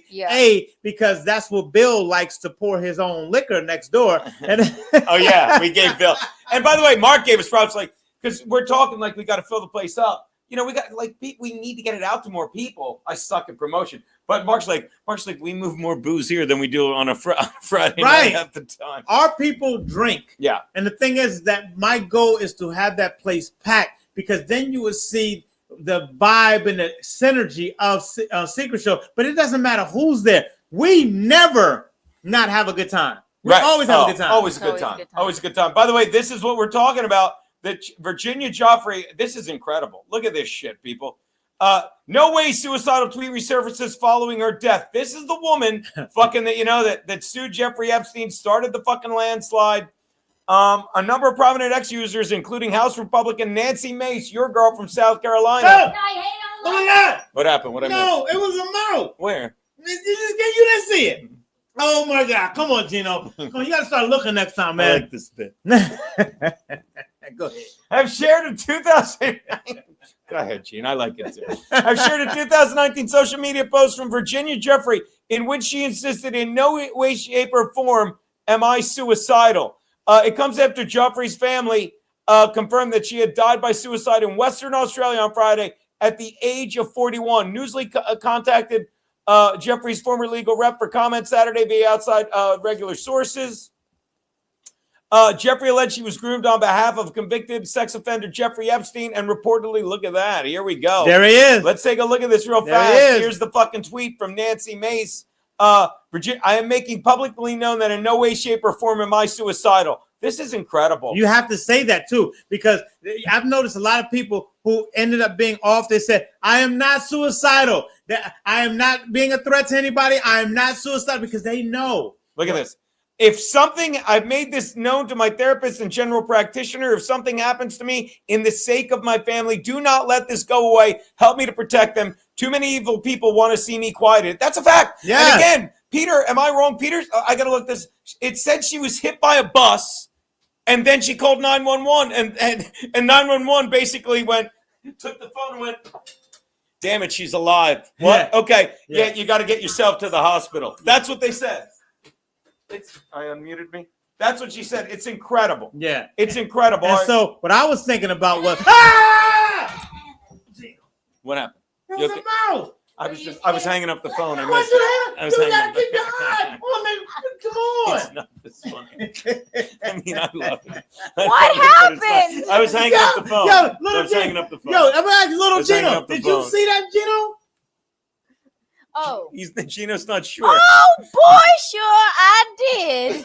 You did? I didn't see anything. You don't have to ask me twice. There you go. That's my I girl. saw it that's both my times. Black people see everything. I'm I telling you. sure do. We gotta have eyes on the backs of our heads. Now, where was I? Axes of our heads is. Jeffrey alleged she was groomed on behalf of convicted Epstein, repeatedly forced to have sex with Prince Andrew. I said, William, I'm sorry, I'm stupid. In 2000, you got it right when she was 17. You nailed that, Larry. The prince denied the claim in 2022, but settled with an undisclosed payment. In August of 2019, Epstein was found dead in his cell. Whatever. At the Metropolitan Correctional Center in New York, an investigation concluded he died by suicide. There's some comment. This is such incredible. Do you think he's dead? Jeffrey Epstein? Yeah. He had a lot of money. I think he's dead because he had a lot of people that had to get him out of the way, and they're expendable to each other. By the way, I got to interrupt you right now and get to this because we love Trump, but I'll be the first to shit on him for this. During the 24 campaign, Trump said he would have no problem releasing the files related to the Epstein case. Have you seen him? Yeah. Keanu, have you seen him? No, I And surely you know- have not. You know that shit's going around, and I loved it. I liked the tweet. You'll love this. I love me some Pam Bondi. I do, right? Okay. But you know those dolls are going around? What? You know, the thing on Twitter is they make dolls of like people like it's running, but hers is the inaction figure. Inaction She's figure. done, I like that. we're gonna get the files day one. A lot of more figure. I like that. Yeah, she's not doing shit. I will say, like when I look, see, this is all I do. See, this is all I consume myself with. I don't watch mainstream media. All I do is research the bullshit because I came up through the Alex Jones school of following people. I'm doing Alex it. Jones. Alex Jones was a hero of mine growing up. Not growing up, but coming up. I was on his show once with Aaron. Yeah. I killed him. And so the thing is, what I liked about Alex Jones was he put it in your face. He put it in your face. He challenged you. The thing I liked about Anthony Cumia, he always challenged me. Anthony Cumia always challenged me. Anytime I said something that was naive, Anthony Cumia was like, nigga, please. Yeah. And then but the thing is that I love people to challenge. Then I go back and I'll research. And when I was used to do a lot of research, I used to see Donald Trump and Bill Clinton together, hanging together, fucking a lot of bitches. And Shout out like Brad Toll, who just threw you $50. Brad Toll. Brad, thank you so much, man. Thank you. Brad, what's your name on this? It's not Brad Toll. What is it? God, I'm putting his name up. Brad. Keep going, but I'm sure you want to interrupt. Brad is a big supporter of mine, and I love Brad. I know him on. Okay. But I'm saying I don't know his name in this chat. But whatever. You rock, Brad. Thank you. Yes, you do. Bob, I take that, and that's what I take. It's like in Mary Poppins, toppins. I take that, and I go. Fernando is called. Fernando, are you watching? If you're watching, put it in the Rumble Rant because I'm not going to answer right now because I'm giving Brad a shout out right now. Brad, thank you very much because that's what I do. I take whatever pennies I can scrape and ask Matt Mead. You'll see me. I'm going to ask him. You'll see me scraping change together and dollars or whatever like that and going to get my medicine. And it's like $4,799. Okay, $4,800. Look at me touting up our two boys. Look at that. How's that look? Beautiful. Look Yeah. at that. $100. Yeah. $100 today. Thank you. That fucking helps. Thank you. Yes, You know what? That's $100. I'm putting on the Red Baron helmet. Can I get the purple? Can I get the purple? You get the purple, but the 100 is the Red Baron. Okay, but I just want to put on something. Oh my God! I will gladly put this motherfucker on for the 100. Yeah, because you know How why? I look, baby. Yeah, Because keep I your want hands you to off. know, even though Thank you guys, Brad and Bob. Even though Gino, Fucking Keanu, love and these I are guys. the silliest people that I know. We're stupid. We're stupid, but I'm gonna say this one. Axe thing right here. anyone. Axe us. Axe us. Expectually me. And Black Gino, I mean, you know what I'm saying? And so the thing is that, but I want you to know, we'll be silly because that's the appreciation. That's how we show appreciation. We don't know how to be serious. That's how we do, yo. That's how we do. That's All how we we know do. how to do is be Absolutely. silly. And I thank you. I really do thank you. Ow! I think laughing is my crying because Laughter heals you. Have you Yeah. heard me say it on stage? That's something else. Like. There's an article. I've read it before. I'll bring it up. I send it out all the time. But that's another thing I back up in my act. When I shit on COVID, I say laughter relieves stress, releases endorphin, boosts immunity, all the shit, and it's free, right? And watch this. And Larry, I know you'll agree. But when you're ill at ease, when you're diseased, Yeah. when you're diseased, Yeah. and your body is shooting out cortisol and anxiety. He sounds like a black guy now. You get fucking sick. And that's what they fucking wanted. And here's another thing. Like, oh, you can't be with your loved ones if they're dying. You can look at them through glass because the only thing that heals you more than fucking laughter is the touch of a loved one. Yeah. And you know what you do? You invert it. And rather than have them there like this, you're looking through glass and that'll kill them. These people are murderers. They are murderers. They're murderers. Yes. You have to touch. Let me tell you something about touch. See, So I can unalive Gino by never touching him again. Yes, you can murder me. We have unalive. I'll put you in a timeout. The last time she'll touch you is when she murders you. Yeah, but the thing is, what I'm saying is do that it fast. We're not meant to live alone. We're not meant to not be touched. We are meant to have touch. We're meant to have all these things. We're meant to have these emotions. We're social creatures. That we're social creatures. We're meant for another person out of the kindness of their heart to help me. You know, I'm meant to, like my wife says, be a reflection of God's light or Jesus's love to somebody. Wife. Everybody,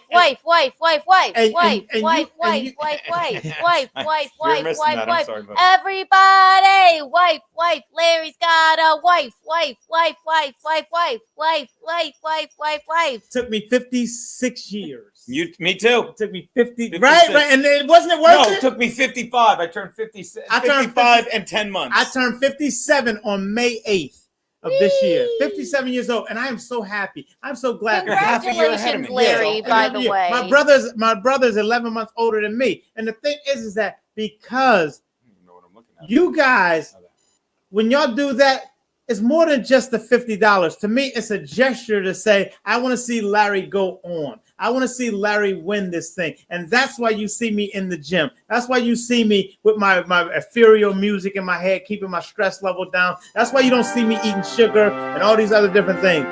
Because I'll finish the article. Go on. I'm going to make sure that I'm not going to make a liar out of y'all. I'm going to make sure that y'all support for me is going. Oh, my goodness. They're farting up in the studio. Oh, my God. Oh, my goodness.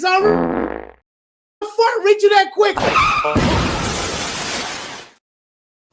Thank you, all for helping me out. And I say thank you, and because we're gonna win this thing together. And it's such a shame that and that's not even the highest of the medicine. There's some people that pay $16,000 for their medicine. Wow, that fucking. That's it. I'm sorry. Normally, I don't fart during the show. It's just too many grapes, I guess. Well, that was just me adding to it. Oh, okay. Yeah, don't worry. Yeah. What to know? In December on Twitter, she responded to another user who posted, "The FBI will kill her to protect the ultra-rich and well-connected." She replied by making it on public. The tweet we read, "I'm making it publicly known in no way, shape, or form, blah, blah, blah. Too many evil people want me quieted." Following her death on Friday, a number of high-profile figures shared a screenshot of this post on X, including Mace, who added, "This gave me goosebumps. It's a fact." Conservative-leaning commentator Benny Johnson, who has over 3.6 million X followers, like us, also shared the screenshot reading, "Virginia Jeffrey, I'm making it publicly known that in no way, shape, or form am I suicidal." This post received 3,300 shares and over 500,000 views on X. Influencer Oil London posted the screenshot of X, adding, "Chilling tweet from Jeffrey Epstein victim Virginia Jeffrey resurfaces following her death." The Republicans Against Trump X account, which has nearly 1 million followers, also shared the screenshot in a post that attracted. Good, they should. Yeah. Because again, Trump, day one.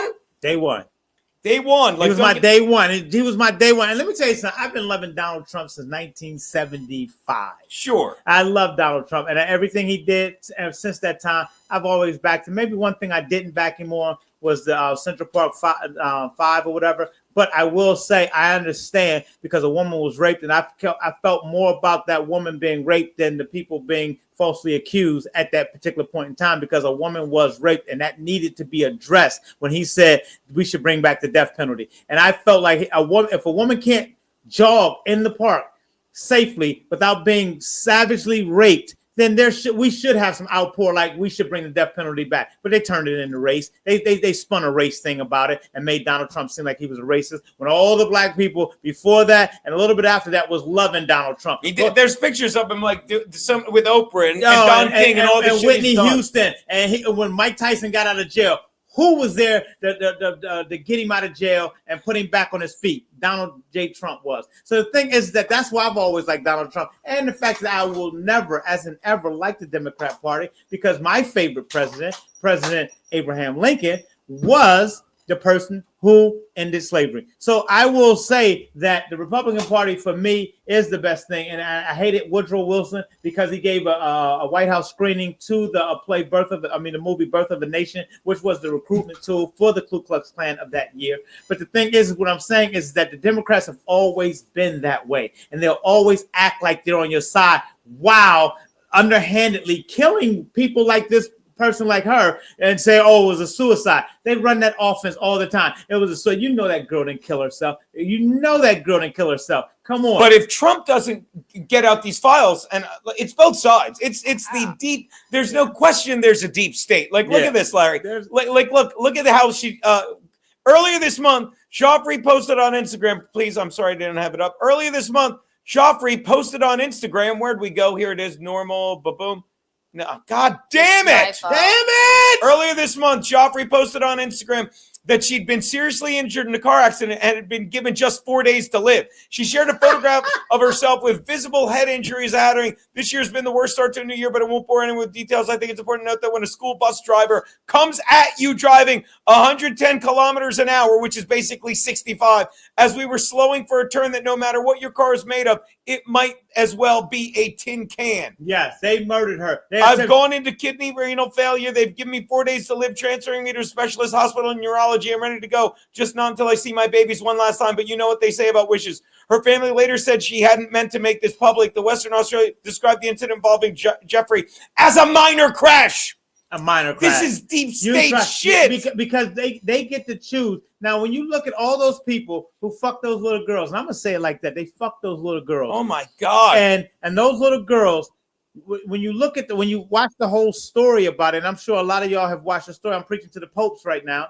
But the thing is that when you listen to their stories, these were girls from this side of the track who were being they groomed somebody to go get these girls. Say, hey, y'all want to make a little extra money? Come over on this side of the track and fuck these men over here. Sure. When you're 16, 17, 18, 19 years old, that's what they're going to do, especially coming from where they're from. And then now they tried to make the girls seem like they were the problem. Listen, just be straight up about it. These older men wanted to fuck some young pussy. They did. Sure. That was it. That was the gig. They wanted to fuck young pussy. Listen, who doesn't like young pussy? I got a lot of young pussy when I was younger. Yeah, young, fine. Legal is the problem. Right. It can't be what did we talk about? Like, Jesus our Christ. Brains aren't formed until 25.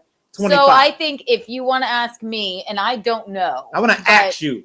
I want to ask me. Gino, I think maybe Trump, even though I don't believe he was doing the things that maybe everybody else on that airplane were with Epstein, but he still was on the flight list. No, Keanu, I'm going to say this once. Are you fucking stupid? Stop! Okay. Stop! My picture. What? I'm gonna. What? No, Keanu. Wait. I thought he was. He thought he was. That's just it. You thought he was, and you spout the fucking lies. Wait. I just asked you. She asked the question. You kept talking over me rather than listen to the truth. It drives me that's insane. what I said. I said I don't know.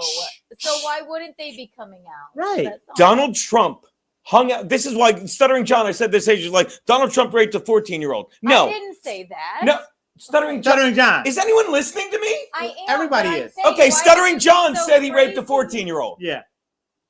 Okay. I'm saying I didn't say that. So why are you getting so crazy? Because you're spouting them. Because again, stop pretending you're not liberal when you regurgitate the biggest lie of the left. But let me ask you something. Watch this. Find me a picture while I'm saying this, and then I'll interrupt you. Because I know I can go. I can go have a goddamn drink, and you two can talk about whatever you want. No, but I want to ask you something right now. I want to ask you something.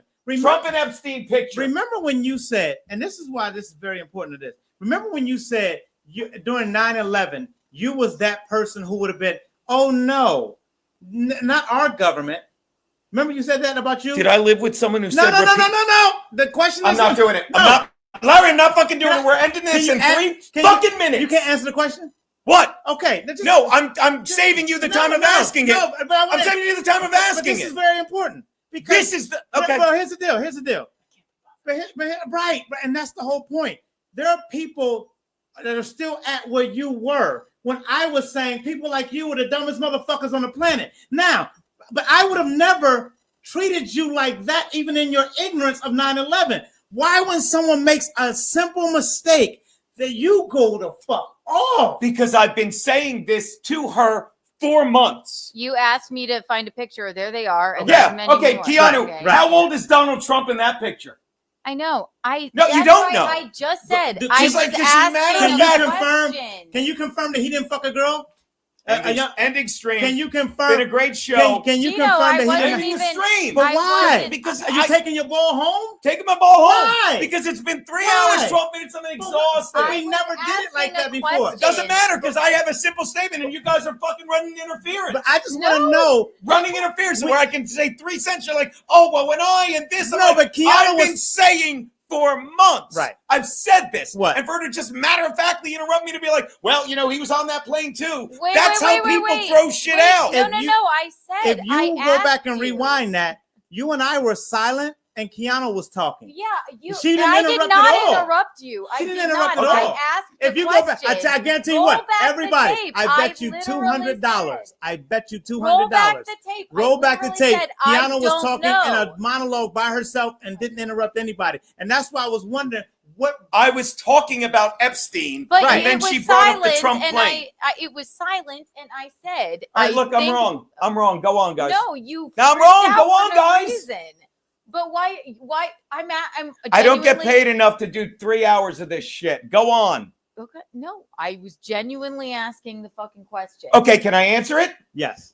Are you gonna let me tell you something? said genuinely. A 14-year-old accused. Excuse me. It went to court that some 14-year-old testified that she had met Trump at Mar-a-Lago with Epstein. Right. And fucking stupid people are like, yeah, he raped her. No. Fucking, if you read the article on MSNBC, when you get the bottom, she's like, nothing inappropriate happened. From that moment on, Donald Trump, which is why, thank you, Keanu, who's still probably looking for recent pictures of them, which you'll never fucking find. Well, Donald recent. Here we Don't go. say, no, hold on. Don't say nothing, Keanu. Go ahead. No, Keanu, go. No, I'm just asking. You told me to look up a picture To prove I'm my like, point. What do you want me to say? Did you show how? I wanted to prove the point that is when they hung out. But people will show young pictures of Donald Trump. Yeah. They show those. They don't show look at that one. Look Right. at that. They show that one. Right. How old is that picture? I bet he fucked her. Yeah, but they don't show pictures of Donald Trump like we talked about. They don't show the old ones of Donald Trump with Oprah Winfrey, with fucking Don King. They don't show those. This is what they show to make you think. After that fucking 14-year-old, after he brought her to Mar-a-Lago, fucking Trump knew fucking Epstein was a creep. Okay? Fucking never fucking hung out with him again. That's what I thought. And whenever the police, everyone fucking stonewalled the police with their investigations. Yeah. Donald Trump made himself repeatedly available to the police fucking when it came to testifying against Epstein. Yeah. So when you just say, well, he was on the plane, no. But I just believe that when, as far as like not letting out the information, which was the topic, you said because when you said this is where you criticize Donald Trump, and I think she piggybacked on that, saying, "Listen, because I love Donald Trump. Here's what I don't like. I like him too. Here's what I don't even like: though- people who right. dick ride Donald People Trump and think he's the greatest thing since sliced bread. I know the man has done bad things, and now he's the president of the United States. He can't say he's done bad things, but I guarantee you, because that's what men do. I guarantee that's what men do.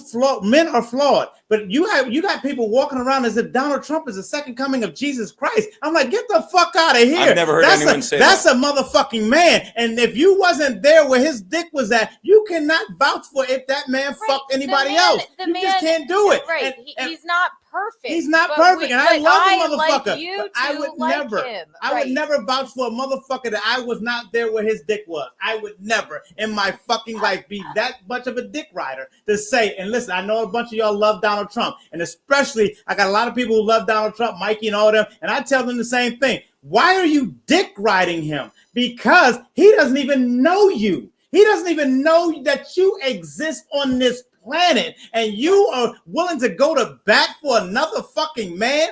I would never do that unless I know Gene, the motherfucker. and I apologize. I was just asking a question, literally. And Yeah, I you would weren't never talking. dick ride I would another never. man that I don't I'm know. trying not to Ever, interrupt you. ever, I do apologize. Ever, and I think we're about to I go. just think that I hit might the wrong be the reason. I don't know, because of the pictures or whatever. And what you said is what I heard too. I think he fucked somebody. What you said is what I heard too when he figured out that picture is of him, Ghislaine, Jeffrey, and Melania. I think he figured out he was a creep and then was like, fuck this. Yes. Right? Then why'd you say he was on the plane? I'm sure he was on the plane. Well, I mean, the Democrats plane, no use plane, that. hanging out, not hanging out. I think that might be a reason why Donald doesn't want I think it's common knowledge. Is he on the flight logs? Right. I honestly don't know. Right. But I'm sure they have the flight logs. I'm sure. Well, that's why I was asking you, Gino. Yeah, and I think I wonder if somebody like there are people who once they started distancing themselves from Jeffrey Epstein, that's what they do. That's what powerful people do. What they do is they do dirt with you, but the minute you get caught, they go, "What? Did that? I didn't know shit about that." He was a motherfucking lie. You knew everything about it because you saw young girls at this goddamn party. Listen, I watched the Olsen twins grow up, but I watched them do drugs at grown people's parties. I watched them personally. A lot of weird shit happens. And I Gino, watched Britney can I Spears. ask you one question? Yeah, baby. Then why are you annoyed by Trump not releasing the Epstein stuff? I'm very annoyed by that. I'm being honest. Then why? I was trying to come it's up the with deep a state. reason We all why agree. he may not be. What's that, babe? I'm sorry. I was trying to come up with a reason why he may not be. That's what I heard. Right. I didn't hear her fighting. Well, why do you think you he asked is? the I question? don't even think it's about the flight because I just looked it up. Like he's mentioned on the flight logs. Yeah. And I'll tell you this: he's like, I wasn't on that stupid plane, which makes you believe that he's hiding it because everyone in the deep state has it. Yes. And that was in the fucking Tucker Carlson interview with that Weldon guy. It's like, Okay, it's like so what then these we all guys don't agree. know. They don't. Shh, Keanu, that's a good point. I'm Go ahead. done. No, that was a Okay, good point. look, it's Well, the I'm saying that was. 2018. I'm saying that was a great We're point. all getting a little I'm saying tired. I'm not. I'm saying that was. That was a great point, Gino. You made a great, excellent point, and I think that when you come down and say that, like he said he wasn't on it, but then you just saw something that you didn't put up that he was, and the thing is, I didn't need to put it up because I was talking like I wasn't hiding it. I'm letting you two talk. That's what I'm saying. What I'm saying is that's what Donald Trump and all of them are. They will lie, and it's the thing is that you have to. Though people love people Without a doubt, You have to smartass. say motherfuckers lie. They lie, and Donald Trump is no different than anybody else. He's a fucking liar too. I started that He conversation just saying happened to he be- hasn't the Pam Bondi in action. He just happened to be the better of the liars because he's in charge now. But they killed that girl because that's what the situation is. The situation is, why did they kill that girl? Because, yeah, right. And- look at that. Curtis John says he believes he was on a flight log from Florida to New York, not to the island. But if he was Curtis John, why wouldn't he say that instead of like, I wouldn't on that stupid Right, plane? You know? because he Not knows- saying you're wrong, KJ. He know that they can spin it against him, just like when Keanu and I was EK saying. Legend backs it up. I don't doubt him. Go on, buddy.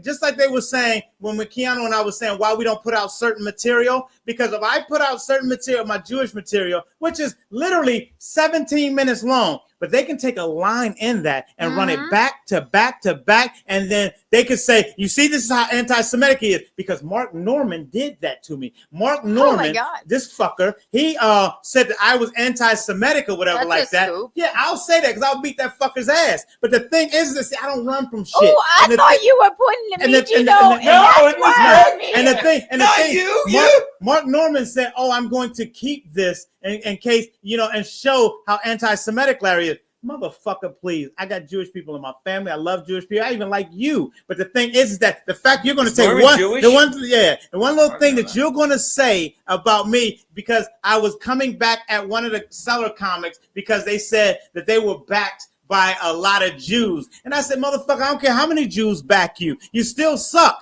But now he turned Says that into to me all the time. he turned that into I'm anti-Semitic, and he said I'm gonna hold this for a long while. Hold it for the rest of your fucking life. I still think you're a funny motherfucker. I still think you and Sam Morril are funny motherfuckers. But there are times that you faggots could be faggots, and I will say that. And I'm not dissing homo faggots, but I'm saying is that y'all act like We'll that. discuss this offline, smart And ass. that is when Donald Trump, why he didn't put, maybe he's not we coming. keep trying to take it off at the same I like time. I like God flashing it though. Why he's not? I love smart ass. Why he's not trying to put it out there right now, because he knows that somebody can take that picture and say, "Oh, hypocrite Donald Trump," and the left, who don't read shit, other than what the lamestream media get them, oh, that's all the fuel that they need. And I believe that there's something deeper to Donald Trump not releasing it right now. Not that he's a liar. I trust him. He has a lot of other shit going on too. Remember tariffs? Remember with the shit that him and Elon Musk is doing?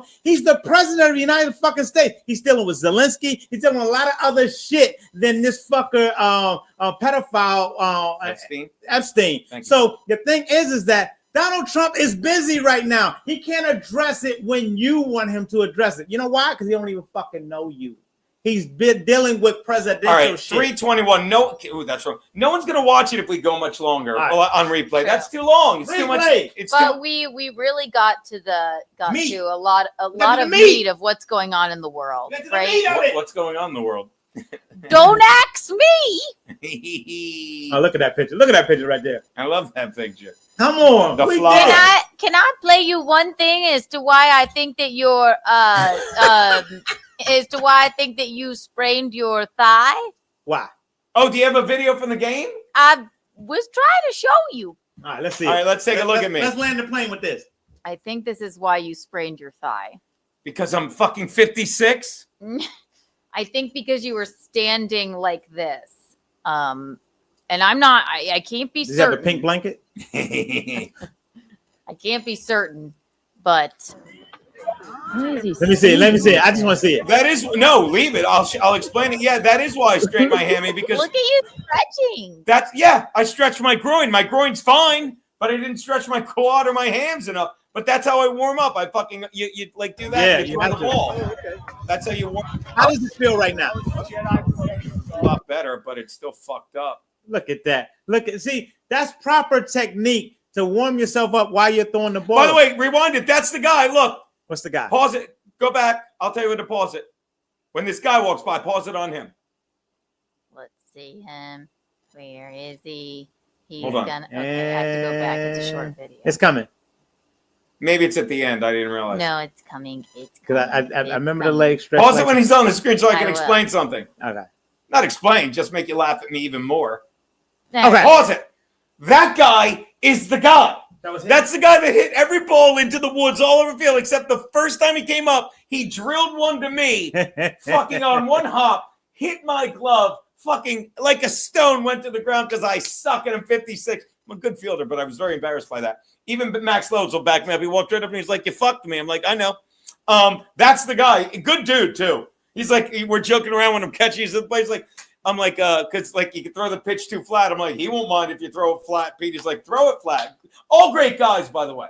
Okay. Fun fucking day, wasn't it, baby? We finally got to a mystery last night. Remember when Reggie was walking around saying, "Whose keys is it?" Oh, you didn't remember? No. Reggie was walking around saying, "Whose keys it is?" Now, Fernando, who was calling I me, remember it. You remember it? Was it. So, Fernando, I don't know if you're listening or whatever. He said, "Hey, Larry, it's Fern. Can you give me a call back when you can? I have some random ass questions to ask about last night.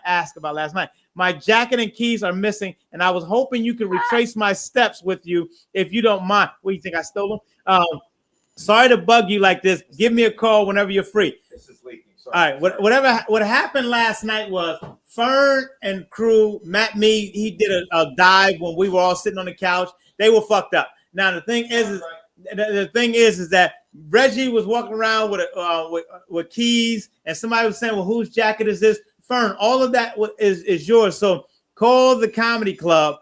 It's probably still there or whatever. But I remember seeing your keys because I said, "Well, whose keys are that?" Because I was making sure they weren't mine. So the club has your keys.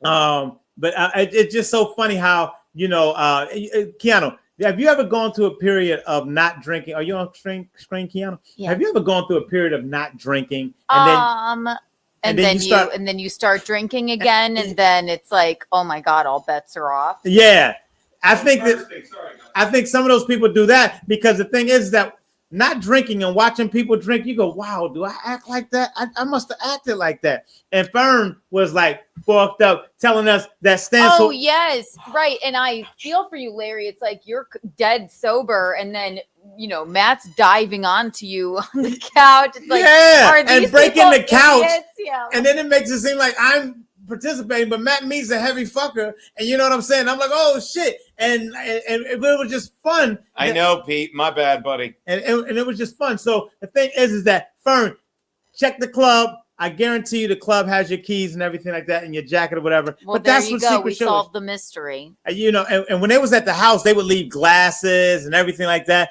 And next thing you know, I would pick up some glasses. Then they would see me posting on it, like, those are where my glasses that you stole my glass. I'm just like, listen, I was using them for the photo picture or whatever. But the thing is that I just believe that we have a good thing going as far as like freedom of speech and being comedians who are not scared of the left. You know, people on the left, this guy on the right said this to me the other day. He said, I think you let CNN fry your brain, because I told him there was a lady on the plane. I said, that's a skit. Somebody did a skit. And so not knowing me, how on the right, I'm probably more right than anybody out here. People say they're on the right, not like me. I am really on the right. I'm that way to the right person. And the thing is that he didn't know that, but I just said it was a skit. And he was like, yeah, why you probably would say that because CNN has fried your brain. And I just had to comment on there like, okay, you misconstrued that I was on the left. I'm not on the left. I hate the left. Literally hate the left.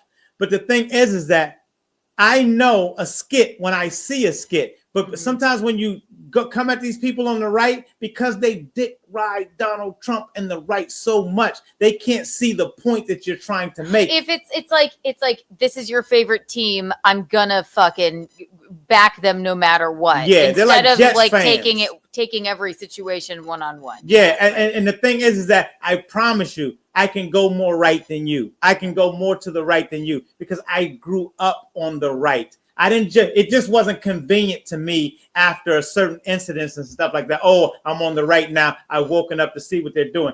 I've been doing this since 1976. That's right. And since 1976, I've been on the right. Been on the right. Ain't that right, Eugene? I'll ask him. Ask him. And so that's why I say, but you still have to listen when you're on the right. I would listen to Mikey and all them. They would be talking shit. And I'd be like, nigga, still don't dick ride this motherfucker, because everybody lies, even the people that you care about. And it's like being a Jets fan. It's like being a Browns fan. I don't know who in Sanders in their right mind would be a Browns fan, but I know a lot Cleveland of Browns people. fans. I know a lot of Browns fans, and they don't realize that their team is just a farm team. For Concrete the NFL. Petey is a Browns fan, Yeah, by the way. nigga, Concrete Petey's a Browns fan, ain't you? I'm gonna tell you right now, that's the dumbest shit. What is that? I don't know. Hey, Larry, you watched Godfather of Harlem? Nope. You would have thought Bumpy would have got rid of the Italians there. Yeah, no, he couldn't, because let me tell you about Bumpy Johnson. Bumpy Johnson, who Puffy's That's really good. That's how wide my stance is when I'm toe-tapping rest stop bathrooms, fishing for queer congressmen. The reason why good one, Concrete Pete. The reason by the why- way, shout out Concrete Pete because yeah. he does all the thumbnails. He's amazing. He's great. He's Let's the guy. Do some more, Yeah, please. love. But the reason why Puffy ended up the way that he was because his father worked for Bumpy and everything like that up in I don't Harlem. know Bumpy. Now, Bumpy Johnson and all of them, they still worked for us, the Italian mob. So the thing is, what I'm saying is that even though they give the Negroes a little bit in area, and even though they were bringing in their own heroin and stuff like that, you still got to go through the mob. You still got to go through the Italians. So the thing is that I don't watch those pictures like that because I know you're still subservient to who's really running shit. And black people they love it. They be like, yeah, and you doing this and he was doing that. He was just a peon on this level. He was like Dr. Fauci. He's on this level. And there are people on this level that control these puppets right here. And I never strike at the puppet. I strike at the puppeteer. Isn't that great? That's beautiful. Just give him props. And look, I know, like I love it. He put the lips on the doll. I fucking love that. Why those lips look like my lips? That's some asshole shit, man. Come on, those are exaggerated lips. Why? Look at Gino's face, though. Look at your face. I love to be recognized. And that's smart ass. That is smart ass's avatar. It's that. Look, Gino went down on Larry Craig in the MSP bathroom. No coke was involved. That's right. That's then right. what's it worth? Am I right, boys? Yeah. Building 7. Shout out to Building 7. I'm supposed to do somebody else's podcast like right now. Whose is that? Land the Plane. Hughesies. Yes. Really? I just told him I would. He's a piece of shit. This is the best show. This is yeah. the best show. In Hot Water is the best show. Come back tomorrow. Please, people, if you're around the Vineland area on May 10th, come see me and Keanu. We will be at Jimmy Graham's Roost Me, Keanu, and of course Jimmy. Hold on, the picture's fucking glorious. Where's the picture? Look at that beautiful picture.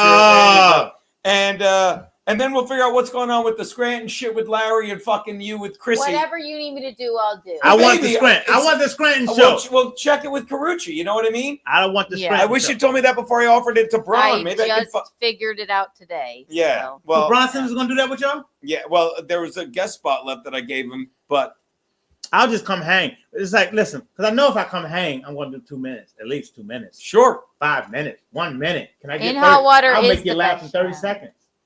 The only thing I'm saying is someone's doing well. All right, baby. Let's wrap it up. I heard Stevie Lou's on that show. He's such a dummy, isn't he? He's so stupid. He called our show.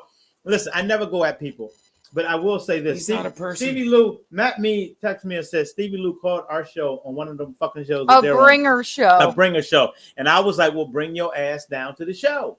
And nobody showed up. Nobody showed up. And I guarantee you, everybody on that show did better stand-up comedy than anybody he could ever even fathom doing. Have you ever seen Stevie Lou Yes, like I did. on Kevin? Oh, I've never seen him. I didn't know he did stand up. He came to the secret show. Not the one I was on. You were probably on that show. He came to it, but did he perform? He was do stand-up? He was on the show in the yard. He was on the show on the stage in the yard. Which one? Not the one at the tennis court? No, not the one. The one in the yard. I'll bring the picture of him doing because I have the picture.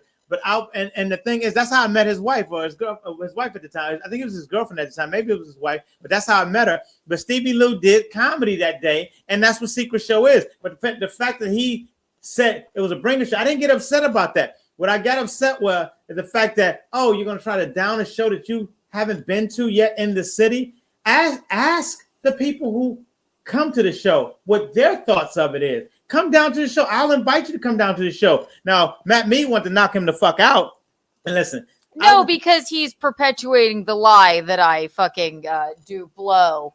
And he's just upset because he sells drugs. And Yeah. But you're talking about earlier, not recently, right? Well, this was this week. That's I'm sorry. I showed you, Gino. I was in Pittsburgh performing. Where in Pittsburgh? Improv. And so the thing is that I was performing while you was on a show talking about a show that we produced. And Matt Mead hit me up and he said, oh, we got to bring a show. Whatever, come on down, because we never tell a comic. Because if you're saying Danny Polishuk, you're funnier than Danny Polishuk. You did not say that. No, I'm saying if you're saying that you're funnier than Mark Theobald, I'm saying if you think you're funnier than the people that we have on the show, well, come on down. But he knows he's not. Let us come see. Let us come see your comedy as compared to the bringer show that you think that we do. All I'm saying is that we welcome you to come down and put your comedy on the stage and maybe elevate our bringer show to your status, is all I'm saying. And that's all I'm going to say about it, because you don't deserve anything else, because until I see you on the stage. Now, one person I will always give props to is Kevin Brennan, because Kevin Brennan is a real comedian. We love And Kevin Kevin Brennan knows what he's doing by keeping you cocksuckers around him, because he's winning that way. And he would win anyway, because Kevin's been doing this for a long time. But you're not Kevin Brennan. You're not. So any insult that comes from you, you're just a Do you understand? Kevin has, like, we were watching 2 weeks ago, and Kevin was, every time Stevie opened his mouth, Kevin was like, oh, and I'll say it again. It drives him nuts. Like, and I was shitting on him. I was like, Stevie is so, like, he's either a genius or the worst comedian ever. Because, or the most, he's not even a comedian. He's either a genius or the most unfunny person ever. Because when he tries to make a joke, he says the most unfunny possible combination of words. Right. Ever. And to do that, you have to be so unfunny or so brilliant that you're like, what is the complete inverse of comedy here? And Kevin will just go, ugh. And you see it coming from a mile away. Yeah. And he tells you, like, oh, you're not funny. And I never had a problem with him. I say it again. When I had my jaw broken, he was there, and he was the one saying, give the man ice, not holding it on my jaw. He's the guy, I'm like, I just want to go. He's like, you got to go to the urgent care. He's the guy that Googled urgent care and said, this is the closest one, and told me to go. Was he your roommate? No. Oh, I thought. But now he's like so angry and butthurt because when we say he's not funny, he knows it. So he just says incredible lies like, Gino cried. I had to hold the ice on his face. He's a little bit. It's like Right. He comes in the chat and says, I wish Jason Scoop would come back and finish the job. That was kind of hurtful. I just thought that it's literally the inverse of funny. It's like, you know what? Let me say the shittiest, most violent thing possible. And he's like, that'll get you. And and he knows you can't convince me he doesn't look back and be like, man, am I a piece of shit? Am I but then an he justifies it. What, baby? No, he's got to be like, God, I am a real fucking asshole. I would hate for somebody to say that about his wife. If they his ex-wife who he's dating again. Yeah. Did you hear Karuchi's joke? What he said? He goes, Stevie Lou is dating his ex-wife. She may be the one. Let's land the plane. That's the funniest thing. You want to see to land the plane, you want to see the only time that Stevie Lou made Kevin Brennan laugh. Yes, you'll love this. Okay. Watch, this stays on brand. Okay. You're going to love it. I love it. It's so funny. It is just so yeah, he was really funny here, actually. Watch. I sound like Christopher. Whoa. Big Bren, Stevie. Stevie, go ahead, Stevie. Oh, I'll do it. Stevie, read this as Christopher Walken.